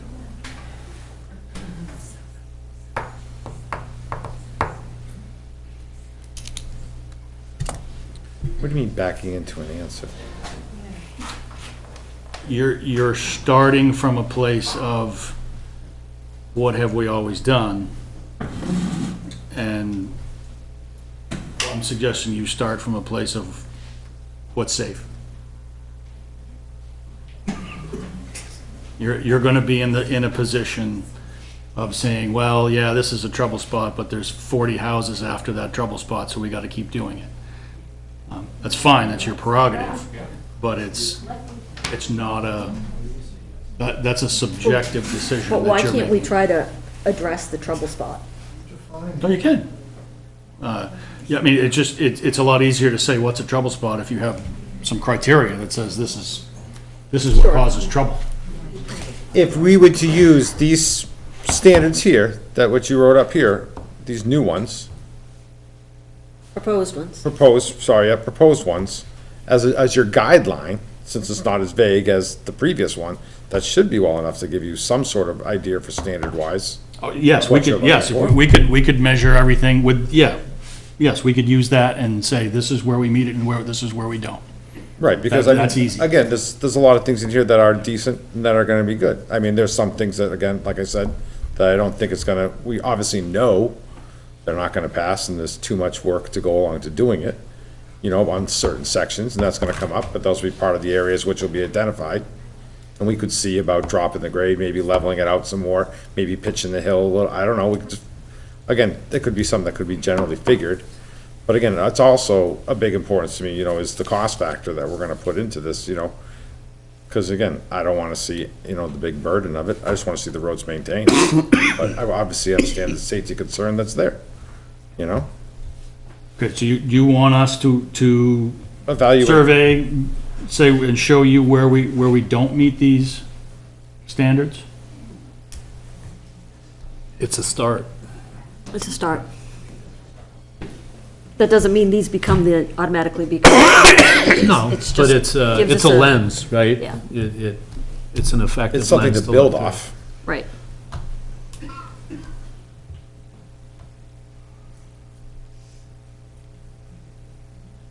Let's do that then. Let's start there. Okay. Let me talk with Public Works and Which, give you a timeline estimate next time. what's the workload for the highway department right now? Down a person? Well, it's gonna need to stop raining for a little while, but, this, I mean, if it's gotta be a priority, so we gotta get through mud season. Yeah. I'll be able to tell you in a couple of weeks a ballpark of, you know, we gotta go try it and say, this is what we're gonna do, and then estimate how long it'll take us to really do it, so, hopefully in a couple of weeks I'll be able to give you You think timeline. the next board meeting will be enough time, or do you need more time than that? no, we can give you a timeline of how long it's gonna take in a couple of weeks, we certainly Okay, can't. all right, We can't measure all those and understood, okay, not and run the grader at the same time. gotcha. Run the grader. And it's still mud season. Yeah, so- yeah. Okay. We'll do that. Any other questions, comments? How do you wanna end this, on this subject right now? Well, Well, you, Set another meeting. you told people you'd give them a chance to yes, yep. comment. So there are quite a few of you here tonight. I imagine a number of you want to address the board. I would ask that you restrict your comments to the subject at hand, which is road condition requirements, okay? As you come up to the table, just give your name and your street, and let us know who you are, and share your thoughts with us. And I believe she had asked a few minutes ago to speak. Pat Farrington, 14 Lamprey Drive. We've owned our property on Lamprey Drive for approximately 31 years. The property next to us was developed, 16 Lamprey Drive was developed. And when that was developed, the town said, you must widen the road in front of there to have the proper frontage for 16 Lamprey Drive. When you guys came out, when I asked you to come out and look at the situation, because you only will go around the tree and you won't continue on a road that was widened for you for that purpose. I pay my taxes based on my property at 14 Lamprey Drive. I'm not on a driveway, and it's not maintained, so I have to maintain it. I have to pay privately. I have to fill it in. I have to do all the things. I don't know how many of you out there are taking care of your own, but if you are, raise your hands. It just gets a little frustrating because somebody told me I couldn't go the last meeting because my husband's in the hospital regularly. And somebody on the board had said that we expected everything for nothing. When you're paying over $10,000 in taxes, it doesn't feel like nothing. So, you know, I'm concerned. I go to bed every night worrying that I won't be able to get to my house. I bought a different car to get to my house because I couldn't, they would put such a barrier of snow up, and I broke shovels trying to break it down to get. Ben had the plow job for my property one time, at one point. And it's getting really hard to go to sleep at night not worrying. And you get sick to your stomach. And I'm telling you, we widened the road and it didn't make a bit of difference to the town because you came out and you said, well, from a standpoint of this and this, we don't see why we should plow 193 feet. It's the road. And everybody else on Lamprey Drive is getting plowed. So I'm not sure widening the road is going to make a difference. And my question that I was so adamant about wanting to know was, there's supposed to be a road agent. I talked to a deputy person that was here at the town hall. She couldn't give me the name. And I'm thinking, with emergency lanes on the issue, why isn't the road agent here?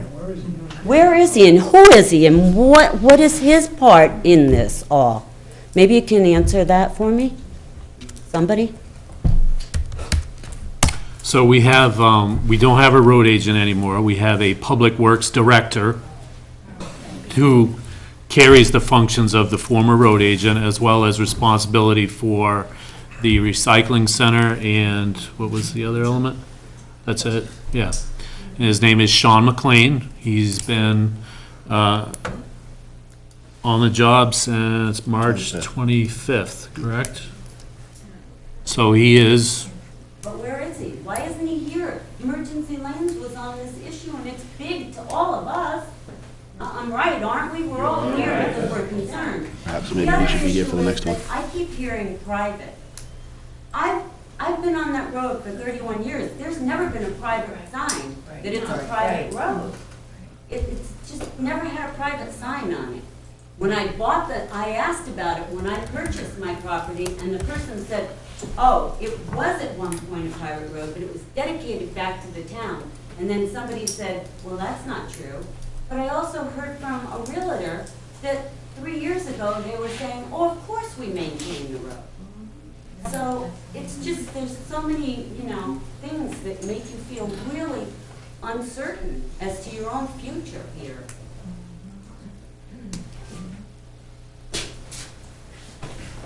Hi, folks. Thanks for listening to me. I'm Dave Dearborn. I'm up on 94 Battery Lane, and I've lots to say, so I reserve the right to come back at a later time and say more. But the only one point I wanted to make today before to help build trust and consensus, because clearly I think everybody here feels that there's many hidden agendas in terms of what the end game is. So before you go out and survey the roads, I would advocate that you invite the neighborhood to join you on those surveys so that everybody has a clear understanding of what it is you're discovering. So I just wanted to share that, so you're not just going down these roads in the dark and measuring when no one's around, and then come up with your punch list of things that need to be fixed. But join us all together.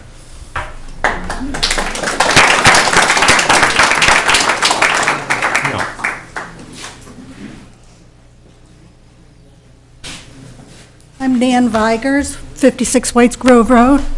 My grandfather was Webster White, my dad was Webb White. Still are, but even though they're not around.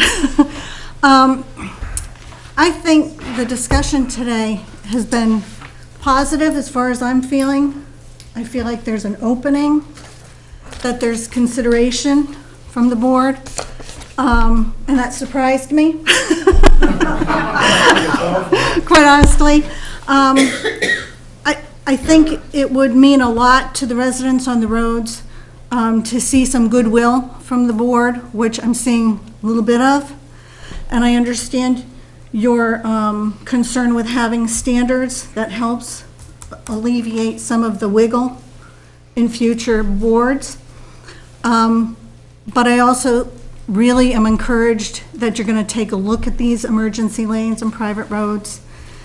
And we'll hope that you will begin with the emergency lanes and the areas that it seems as though everybody has a pretty good idea where the problem spots are, and could probably name 5 to 10 like that. If you started looking at those areas, it might give a better idea more quickly how big this issue is of fixing that, or talking with owners to get them to fix it. I do own a portion of Whites Grove Road, so I've got money in the game, skin in the game, but also willing to work with the town. And we pay our fair share of taxes. And I don't live here year-round. Ours is a little tiny summer cottage that we're just trying to hang on to, that's been in the family for a long time. If it's a matter of the town's funds shouldn't be used to pay for private land issues, that's a whole different ballgame.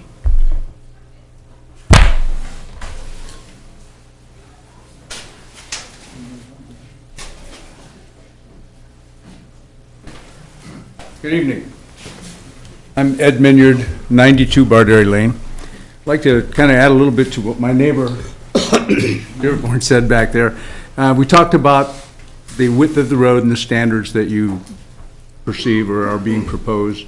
I also heard you say that didn't really want to do a survey because to do a formal survey would imply that you're spending money on private roads. Did I get that right? I'm sitting kind of in the back. So the question is how are you going to determine whether or not a road actually meets the standard that you're suggesting could be proposed without a formal survey? So is that going to be just another subjective measurement? So I'd like to support what Dave said there, in that if you're going to go out and actually measure it with a tape measure or with a wheel or something like that, I think you should have a representative from that lane or from that road with you, so we can see what's going on. Does that make sense to everybody or no? So I understand that. The only comment I want to make on that is that there would be some logistical challenges to that, in the sense that if our highway department is going out and doing that, Yep. they're going to do it while they're working, which is when you all are working. Well, that depends. So- There's a lot of non-working people on these roads too, Fair- right? fair A lot of enough, but- retirees and a lot of folks that wish they were. Fair But I enough, think yeah. that there are probably enough folks, I would venture to guess that at least on Bardary Lane, somebody's gonna show up. And I would suggest that might be true of the other lanes as well. And I personally, I'm on call 24 hours a day serving the federal government. I don't know if I'm going to be there or not, but I know a phone number of a guy who will be if I can't be there. I'm just suggesting that either without a formal survey, how are you going to tell me that my lane doesn't comply? Or that it does comply? That's all. I'm just suggesting that the issue's a little bit more complex than just saying, you have a standard. Well, what constitutes meeting it? What constitutes failing it? Without something formal. So if we all can agree on something like that, then, then I'm all in. All right? And just to throw it out there, yeah, I pay a couple bucks in taxes too. And I want to make sure I'm getting what I pay for. All right, thank you.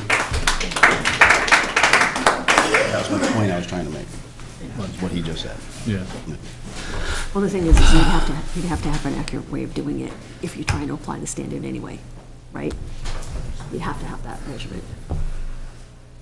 If you're saying it doesn't meet the criteria, then you have to have a way of going out and measuring that. Right. Hi, I'm Don Morrell, 21 Bardary Lane. I agree with that young lady that was just up here. There is positive. I have to commend you on that last meeting we had in the big old gym. I think it's going a lot better, but there's a few issues that I was hearing. One, you said the law says we cannot spend money on private property. If there's a town road and a tree falls from someone's property over the road, does the town go out and clear it, or does the property owner go out and clear it? It's his tree, not the town's. The town is spending money to clear that tree. And you're saying, well, and you can come back and tell me that, well, that's an emergency case. Well, the same thing goes for the road. If it's not safe, it's emergency, so that there has to be some standard to spend the money on the road to make it safe. And, you have all these questions in your head back there, and all of a sudden you come up here and they leave. That's where your pencil and paper comes in handy. But no, I just wanted to say that I think this, we're starting to go on a right track. So don't feel that all of us are fighting you or going to shoot darts at you in a minute. But we're going on the right track. I think 99% of the neighbors, the residents on these roads, are willing to work with you, no matter if we have to get out there with rakes and help it. Then finding the problem areas of these roads, which I agree with the other two people. Not everybody can walk along the road with you guys and do that, but there'd be somebody that could do that. And all the roads have a pretty tight-knit email system going along with them, so the word gets out very fast. And so we can work it out, and all you have to do is show up with a truck with a light on it, and someone's gonna notice it. Someone's gonna notice it, and we're gonna go out and meet you. I've done it, and just because there was a line truck out there, I wanted to find out why the line truck showed up. So, just nosy. All right, thanks. Thank you.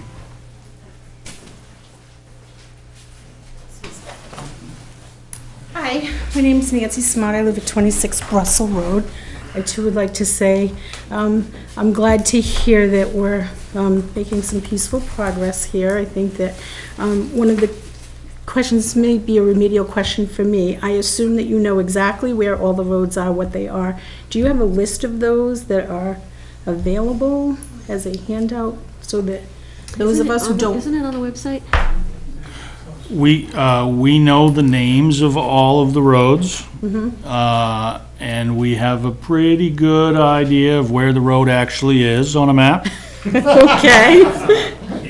We have a lesser idea of where your relative property lines are relative to that road. Anybody that's looked at their deed I probably understand scratched their that. head. So yes, we have the best available information we have compiled. If you go to the town website, So there is a list we could look at. So if I wanted to go look at another road that we're talking about, I could physically go down and... yep. So I And can you'll actually, there's actually a link to a map that shows these are town roads, these are emergency lanes. Thank you. If it doesn't work for you, let me know, but I think you will find Yeah. sufficient information. I will say, having lived here for a very long time, one of the things I think that makes this community great is volunteerism.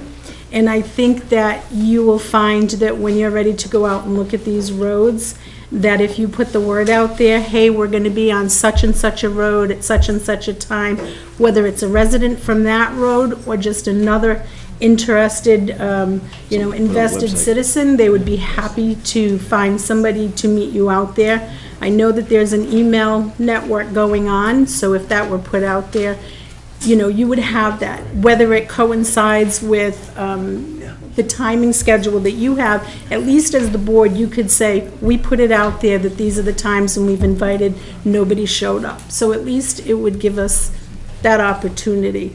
The other question that I had, and this is, the roads, as far as the legality of spending tax dollars on private property, is there any way at some point we could look at eminent domain or something along those terms so that the town could take those ownership of those roads or the deeded rights or however it would be legally worded so that now they're not private roads or whatever, they are actually, that portion of the land would be. That has to go through town meeting, right? Right. So town meeting, like Moore's Road did it this year, town meeting. So that would be the process for them to. That would have to be the process. So town Okay. meeting would decide whether to accept a road or not. So we could even, if we were organized enough as a group here, to get a list together and say, en masse, these are the roads that we want the town to now own, so to speak. There will still be the standards issue.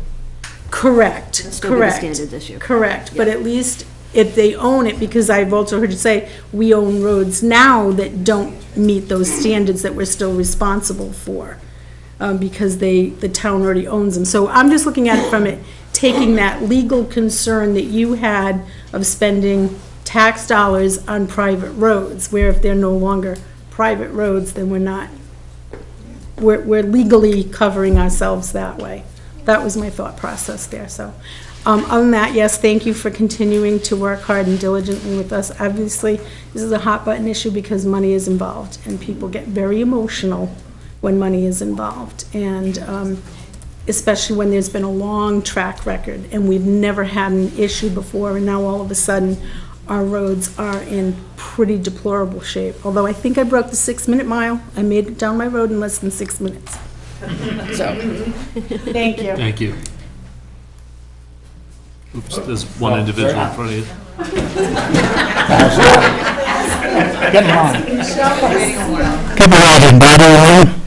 Well, it's kind of a refreshing meeting. People are open-minded and you're listening, and it's nice. One thing I'd like to ask, if you could do this, you keep bringing up the law. Could you post the RS numbers or whatever it is you're referring to when you're referring to the group about it being the law and the private roads? Because there's some discussion that it really isn't the law, and there's some discussion that there is the law. And if you could just kind of shove it in our face, it'd be a little easier, you know, and. You can find those, yeah. Yeah. Yeah, it's just just publish it on your website and we can pick that up. Yeah. And again, very pleased to see the cooperation between you people and us. And the mindset is changing to a very nice group. Thank you. Thank you. My turn, Kip?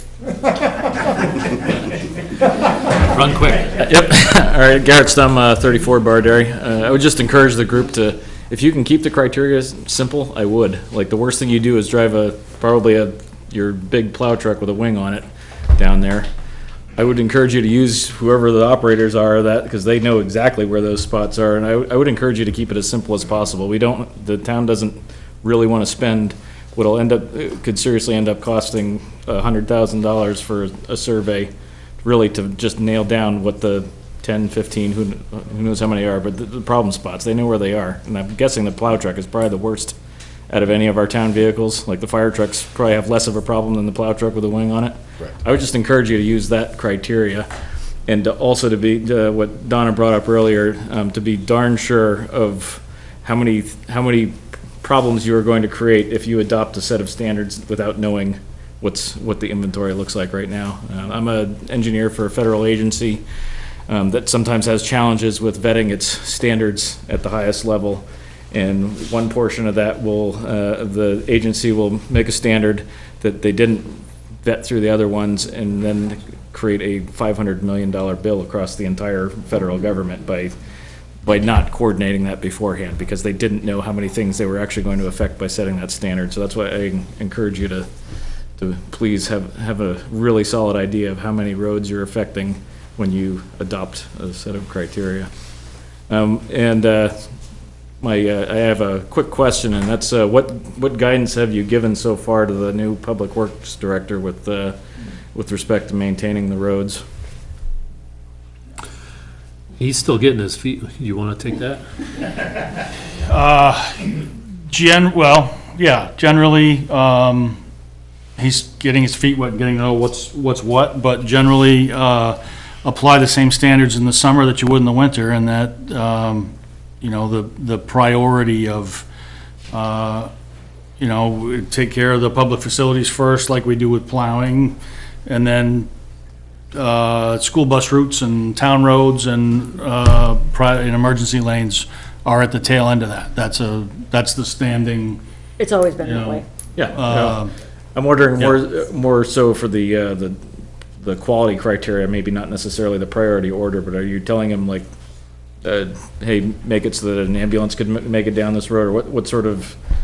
we've never had that level of specificity in our, and that's to question 2 that I started with, is what level of maintenance do you want to provide? Honestly, it's more survival mode, especially this time of year, than it is, let's hit a certain standard. We don't have a standard to aim to. So it's, what do we need to do? It's very subjective. This is good enough. It's what we're able to do today because we got 10 other miles to do. It's pretty loose. And, we put more energy and material into the town-owned roads than we do into the emergency lanes, and that's deliberate, because we own them and because they carry more traffic. But other than that, it's pretty subjective, because we don't have any benchmarks to go by. We don't have any formal guidance. It's, what do we need to do to survive this week? Okay. So if a grader operator comes down to a road and says there's 50 feet of it that's really squishy and you can't get through with a 4-wheel drive, like is that operator already, is he empowered to go get to the point where he can repair that? We can move what's there around pretty easily and have a lot of latitude to do that. We have not gone beyond that and spent lots of money to bring in good fill on private roads, which we do on town roads. Mm-hmm. That again is subjective, but there's no formal standard provided to us. So, but they do know not to take care of as well on the private lanes or emergency lanes compared to the town roads. Is that implied, or is that something that's been clarified? Is what implied? That you don't go through as much effort on the emergency lanes as you do on the say the town class 5 roads? That's implied. It's we do that within the town roads too. You think of it in all the work they do. They're going to apply their maximum effort to the roads that are strategically important or carry the most traffic. We do that without any kind of standard as well. It's subjective in that regard. Okay. Thank you very much. I'm trying to avoid your question. I'm trying to be honest and blunt with it. Not everything needs a standard at certain points. Yeah. Thank you. Hi, Tina Jennings, 42 Siemens Point Road, and my family's been there since the 1930s. My concern is if you hit some of these sticky spots when you're looking at a road, and, I mean, some of our neighbors have small lots because they were camps that turned into homes because people couldn't afford to have 2 places anymore, and they chose here. And if you have to widen a road or fix a spot that's too narrow, some of these people, the road's gonna wind up being right at their front door. They don't really have that much space. There's nowhere else to go because the lake's right there. So then what happens if you can't widen the hot spots or the sticky spots or whatever to make it so that it's accessible or complying with these regulations to the people down further in the road? You know what I mean? Like, I know that, you have to keep the driver safe and everything like that, but also, it's like, I also know that when a little boy was hit by a snowmobile, they came down the road to get the ambulance to him. when Hooker's Island caught on fire, you know what I mean? Like the fire trucks came down to get in a boat to go put the fire out. I mean, there are truly emergencies that these emergency lanes give access to. So it is important to maintain even past these points in the good weather, the bad weather. I mean, issues happen all the time that people need help and access to. Those are two examples of public benefit. Yes, and that's one of the questions that we also have to evaluate. I think that was the first of the three questions we discussed early, is how do we define public benefit? That would absolutely be one. And those are the things we have to weigh as part of the criteria for establishing emergency lane status. Clearly, if your particular road is the most effective lake access for the fire and rescue guys, that would be a criteria for maintaining that status, right? But another road that provides no access to any public utility or public service, and really it's just a super long driveway, that would not rate as well as the fire and rescue access from that lake road. Those are things that, as a board, we have to define those things and sort of structure them in terms of rankings, right? Yeah, well, it's scary to think of your road not being maintained, whether it's, definitely has public lake access for emergencies, or just people that and your neighbors and your friends, you know what I mean? It's like, we just hope that everybody's roads are able to be maintained so that emergency vehicles can get where they need to be, people can get to work and home again, and just keep all of our residents safe, no matter what the road, especially if they've been maintained for so long at this point. I hope that we're able to come to some kind of point of grandfathering something or keeping everybody safe. Thank you. Thanks. All right, we'll take one more, and then we're gonna move along with our agenda. Hi, I'm Joan Tulk, and I live at 33 North River Lake Road. And I really appreciate all the discussion that you're having tonight, and that you're listening to us. I especially appreciated the comment that John made about setting a standard that no one can meet. It feels to me like that's making a mountain out of a molehill. If you're already able to maintain these roads and get down these roads with the plow, I'm not really clear on what the problem is. And I also think that perhaps, and you may have already said this and I didn't understand it, but if you already know, you said that your staff already know the white knuckle spots, why do we need to assess every single road? Why can't you just say, these are the 5 spots where we get white knuckled or we hit a tree every time, and address just those 5 instead of like I said, making a mountain out of a molehill. And those roads that you have no problem plowing and maintaining now, why waste the time assessing and measuring them? If the plow's not getting stuck on them now, so to make this artificially high standard that we won't be able to meet when the roads when you're doing okay with them right now, except for those handful of spots.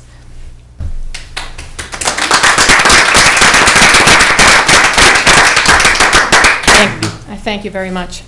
You did raise your hand, so. Thank you. All right. Thank you. I applaud what that woman just said, not just because she's my wife. Thank you. But I won't add to the things that she's already very well talked about. I would just say a couple of quick things. We've been on Bill Shimoni, 33 North River Lake Road. So we've been on that road for 3.5 years. I don't drive a huge Hummer. I drive a truck, like most of the people in town, a pickup truck. I've never had a problem getting by the grader. I've never had a problem getting by the plow truck. So I don't know if there's really a problem on North River Lake Road. I do know that we've had the ambulance down there 3 times in the little bit of time that we've lived there, and I know that people's lives have been saved. And I know that a lot of my neighbors, like myself, are retired, thank goodness. So I know that they might be needing emergency services, and one of those calls was in the winter. However, I want to take just a quick moment to talk about the big picture, and when my wife said about the standards, and, you know, if you do put in standards, and automatically you get like 80% or 70% or 90% of the roads, they don't meet it anymore. You're going to have people who are looking for abatements on their taxes. You're going to be losing taxes. The big picture for a town, a municipality, is your budget going to meet your expenses? And is it going to be way too out of whack? Well, if you lose a lot of tax revenue from these good people who've been living here generation after generation after generation, expecting the same thing every day, because every day is about the same except the amount of snow that falls, are you really biting your nose to spite your face? My mother used to say that, and I think it's a good term. And then the last thing I'd like to say is, I lived in Goffstown for 26 years. When Joan and I moved there, the high school was called Suicide High. And we had, you know, oh my God, are we going to live there and have our kids grow up there? Well, in the 26 years that we lived there, Goffstown went from having a bad name to being one of the best towns for people to move into. The houses that were built were $300,000, $400,000, and $500,000 houses, and they only had 2 kids in them.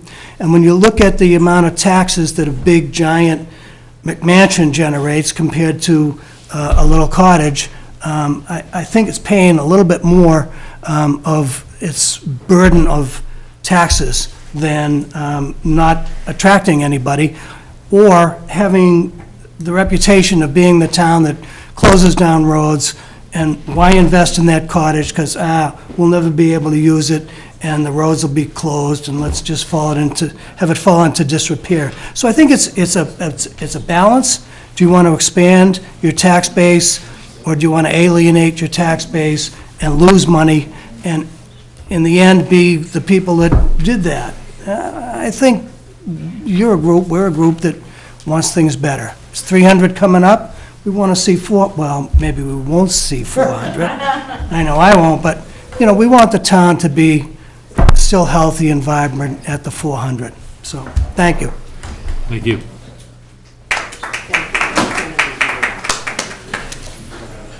All right, so before I close the public portion of our meeting, I just want to remind everybody that you can reach us by email, right? The board has an email address. It's on the town webpage. Send us your thoughts. Send us your ideas. If you have proposals, send those forward. That's a direct channel to communicate with us outside of meetings. So please take advantage of it and let us know what you're thinking. I have one more thing we should do in public, but if you want to recess for 5 and let everybody clear out, that probably wouldn't be terrible. Got one more question. Did you say this was recorded? Yes. Yeah, it's still believe being so. recorded, yeah. We weren't live for some reason, but it should be recorded. Great, thank you. Okay. All right, let's take a 5-minute recess and Smoke them if you got them. smoke them if you got them.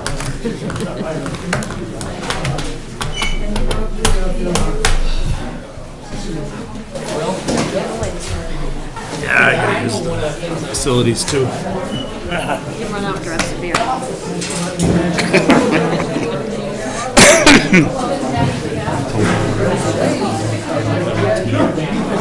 Next time my web, you might not find me. You had said, I was going to talk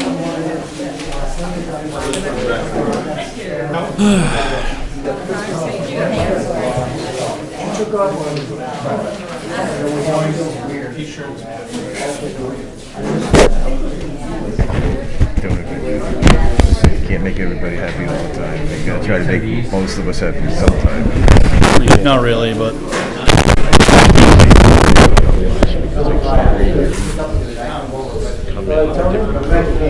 So I pushed up for you. it happen, it's just my lead time. But, I'll send it to you in a PDF file, would that be better? Yes, sure. Okay, I'll do that. How are you? Yeah, I sent my computer up because it caught a virus or something, and he said that that was. You don't have to do anything, the amount will change all by itself. You don't have So to. I'll send it to you in a PDF No file. paperwork, no nothing. Yep. You're good, it'll kick in automatically. Thank you. I appreciate it. Box. Thank you. Oh, yeah, Same version. yeah. I can't get to your house. All right, there's the square. And I'm the one until it totally took out. No, on his end where the wheels are? That's the only where he has square posts. The other ones are all round. Then he has external adjustable bumpers that'll slide up and down. So there's two holes that mount here, and there's one that mounts up to the bottom. So if you have a wooden dock or something like that, you can I still totally hear you, and you're an example. I remember you came to us 2 or 3 years ago and said, Yeah, will but you gotta make sure the height of extend it, will you extend the board says no. You have to notch out a piece for. And I recommended they say no. There's a round I knob on the I back. said, I told them to say no because I don't think it meets the criteria of the law. It's not. There's certain ways of how it attaches. We did it designed to attach on our track system and our frame size. It's yes, you're on a road. Yeah, well, I think it's frame size. He doesn't have the same track systems. You can- You're an example of why what we do is because it isn't fair, because everybody else in the room here gets a benefit that you don't. And that's, I'm not telling you it's fair, I'm telling you it's the way it is. And No doubt about that. I agree with everything. And I probably don't. Steve, the other guy I was supposed to work didn't show up. Okay, I want to know. So I had to work on Saturday because I didn't get to go. If I were him, I They're all would getting come the near benefit. it Those two big for all the deals. teams. I totally understand. That's just why I get the town I would stay far. Well, I mean, we've got a new public works, right? That's his role. Yeah, you gotta let the new guy own the job, right? Yeah. But he's got guys on the department that can too, like Jack Myers can. He's been here for a long time. Jack doesn't like that.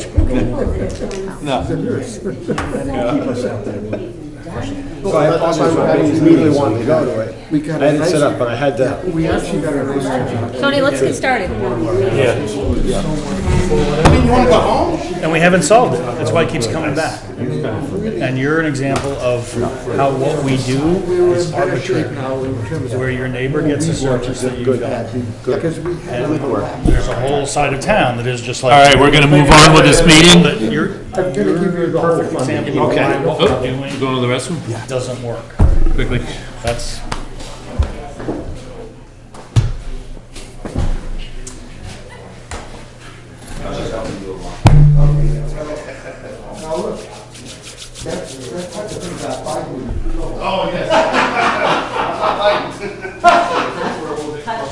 What, nobody else sticking around for everything else we have to do?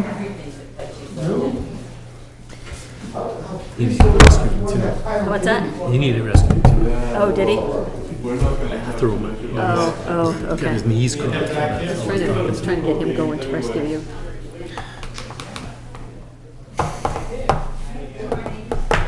What's your one topic? I want to talk about keeping one of the Explorer, the police cruiser. Yeah, I saw that. Hey, why was this in the packet? Well, that's the standard, that's from the, Dimensions on the truck? no, that's from the subdivision regs.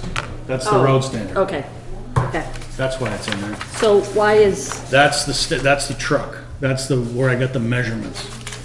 For the fire truck. That's for the dump truck, Oh, okay. and I got an angle from the fire truck. That's why I saw the picture. okay, Yeah, I and didn't, I was scrounging for any kind of quantitative anything I could find. and I didn't understand why that was That's the there. best I could do. I needed a number on grade, and that was the only thing I could come up with. Sure.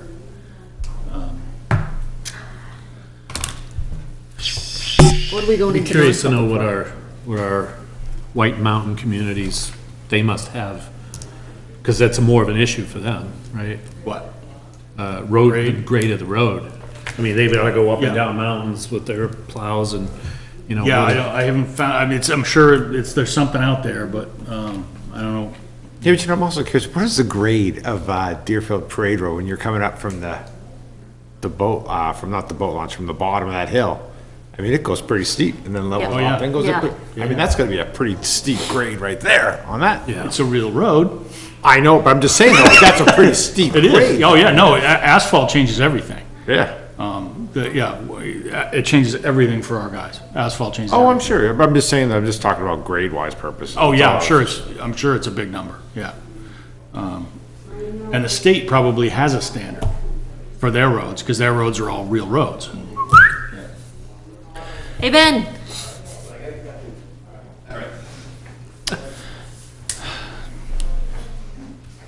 Sorry. All right, moving on. Chris is gonna talk to us about the, We got one thing public, and then we got non-public stuff to do. I know it's late, but, this has come up in the past, and we never really seriously talk about it, but we're about to purchase a new, police cruiser, as we do every year. We typically trade in the police cruiser that we're done with. We don't really have anything at the moment for our public works director to move around town in. He's in his private vehicle a lot. Johnny used to use his beat-up old Buick or his truck to get around town. Would you like me to close that door? Sure. Okay. Yeah. So some kind of get-around vehicle for the public works director would be beneficial. We might be able to spill over into occasionally other uses, which we talked about last year. I don't think it would be frequent that we'd be able to pull it off for other stuff, but sending people out for parts or for training or whatever out of public works would probably get enough use. We wouldn't be able to use it for anything else, just for scheduling reasons, but, just curious about your thoughts. About a $7,000 trade-in value. It's got about 100,000 police miles on it. how many years can we get out of it in its current condition? You could probably have 4 years out of it. 3 or 4 maybe if we take it easy on it. So all we're losing is a $7,000 trade-in value. Yeah. Well, then we gotta pay to maintain it, going forward, but, it's really become evident now that we have now we have a public works guy that moves around. You should have a vehicle. Yeah, we got a pickup truck and a 1.5 ton, but Where are we Those at are with that work truck? vehicles. the 1 ton's coming back on Friday. Okay. Is that the one that had the smashed-in nose? Yeah. Yeah, it's all redone. Yeah, I went through 2 rounds with the insurance company, and it got a lot of work for $1,000, so we're hopeful that we just bought another year of life in it, who knows? But everything in front of the engine block, I think, got redone. It was a big pile. No, the aftermarket parts, or What's that? are they aftermarket parts, or are they actually I don't know. Do you know where'd that accident happen? Guile Road? Guile. Truck versus truck, both ours, Versus tree, right? probably, yeah. Versus ice. We versus- lost. Yeah, everybody lost in that one. Um, So. Well, I'd be in favor of the cruiser thing, because No, I know you were beating that drum last year for other stuff. I find it kind of funny how it comes full circle. But Now that we have somebody that would actually, we could dedicate to it, I think it makes sense. So obviously lighting, radios. Yeah, we'll strip all that stuff All the out. accoutrements have to Yeah. come out, but Yeah, most of that happens anyway. We'll have to pull the decals off and. is there a town of Nottingham seal, something a magnetic seal we could put on the side? We'll label it as a public Label vehicle it for somehow. him. Yeah, whatever we put on the town trucks on it. yeah, Yeah, yeah. I'm fine. spray painted green. Rust-Oleum? No. Spray cans? No. Okay. All right, any objection? Well, it's something we can try out, it's short money. Well, the guy's gonna be on the road a lot. He shouldn't have to use his personal vehicle. Yeah, and especially on the not so good roads. On the shitty roads, yeah. That, the suspension and, the suspension in the cruisers is much, in a police cruiser is much more suited to rough terrain than a civilian vehicle, so. Okay. Town radio is still gonna be in it, right? We will probably have to, well, we may have, well, he's got a portable. We'll probably have to get a built-in to be effective with that. My humble opinion, Yeah. I would. And, I would even just change out the lights, just put amber lights in there. Because if you're on a road, they're working on the road or whatever, or somewhere, he needs to pull up, he's gotta have some way of, activating lights for safety purposes. The amber lights that you just put up on your roof? Well, you can put them in place of what's already there. You could just pull those lights out and put amber lights in there. Because they're all low-profile lights on that car anyway. So it wouldn't take much Is to it the change out. lens that gives it color or the bulb? If they have LED, they gotta change out the LED and put them, that's nothing. All right, well, somebody will figure that out. I don't know what's moving from this Explorer to the new Explorer, so Public Works gets the scraps, When does whatever. the police car, when's the new truck come? The new police cruiser or the new? The one we're trading out? The new police cruiser comes in 6 or 8 weeks, I think. Okay. So we're 6 or 8 weeks away from this happening, but we have to let the dealership know and that kind of stuff and figure out these transition things, so. How does that impact us, budget-wise? Well, it'll blow police over by the amount of the lost trade-in. Okay, And then we'll take whatever, fit out costs or whatever will just be in the Public Works, budget. vehicle maintenance kind of stuff, so we get lost in there, but we'll have to make it up. We'll have to make it up somewhere else. Yep. And we're coming up across a few things that we're gonna have to make up in other places, and when we go to non-public, I'll talk you through some of that, but, Okay. yeah, we gotta move some money around. So there's no risk in doing, in that you think we'll be able to do it? Oh, yeah, Yeah, we have enough flex spots in the budget that we can, Okay. it won't be within police, probably. We don't have 7 in police that we can, unless somebody evaporates that we don't expect to. Yep. And presto, you've got the savings, but, yeah, so. I say go for it. Okay. Do you need a vote on that, or you just, No. no? Okay. What are we going into non-public Thoughts? for? A and B, For I it? think. For it? A and B? A and B. Yep. And the 3 of us are for it as well. Wonderful. All right, so going to non-public. A and B. Okay, so that closes we close the public session now? Yes. Okay, I'm closing the public session of our meeting, and I'll take a motion to enter non-public. I'll make a motion, we go into non-public per RSA 91, dash A colon 3, 2, A and B. Second. Roll call vote? No, so you, I, Donna Aye. Danus. Tony Dumas. I've been Bartlett. Hi, John Moore. Yeah, you have to say your name. Sorry, I didn't know. Yeah, it's the roll call vote thing. I always got kicked out of these meetings before I went to this board. Now you know. Okay, Now I'm on the other side. we are now in non-public session.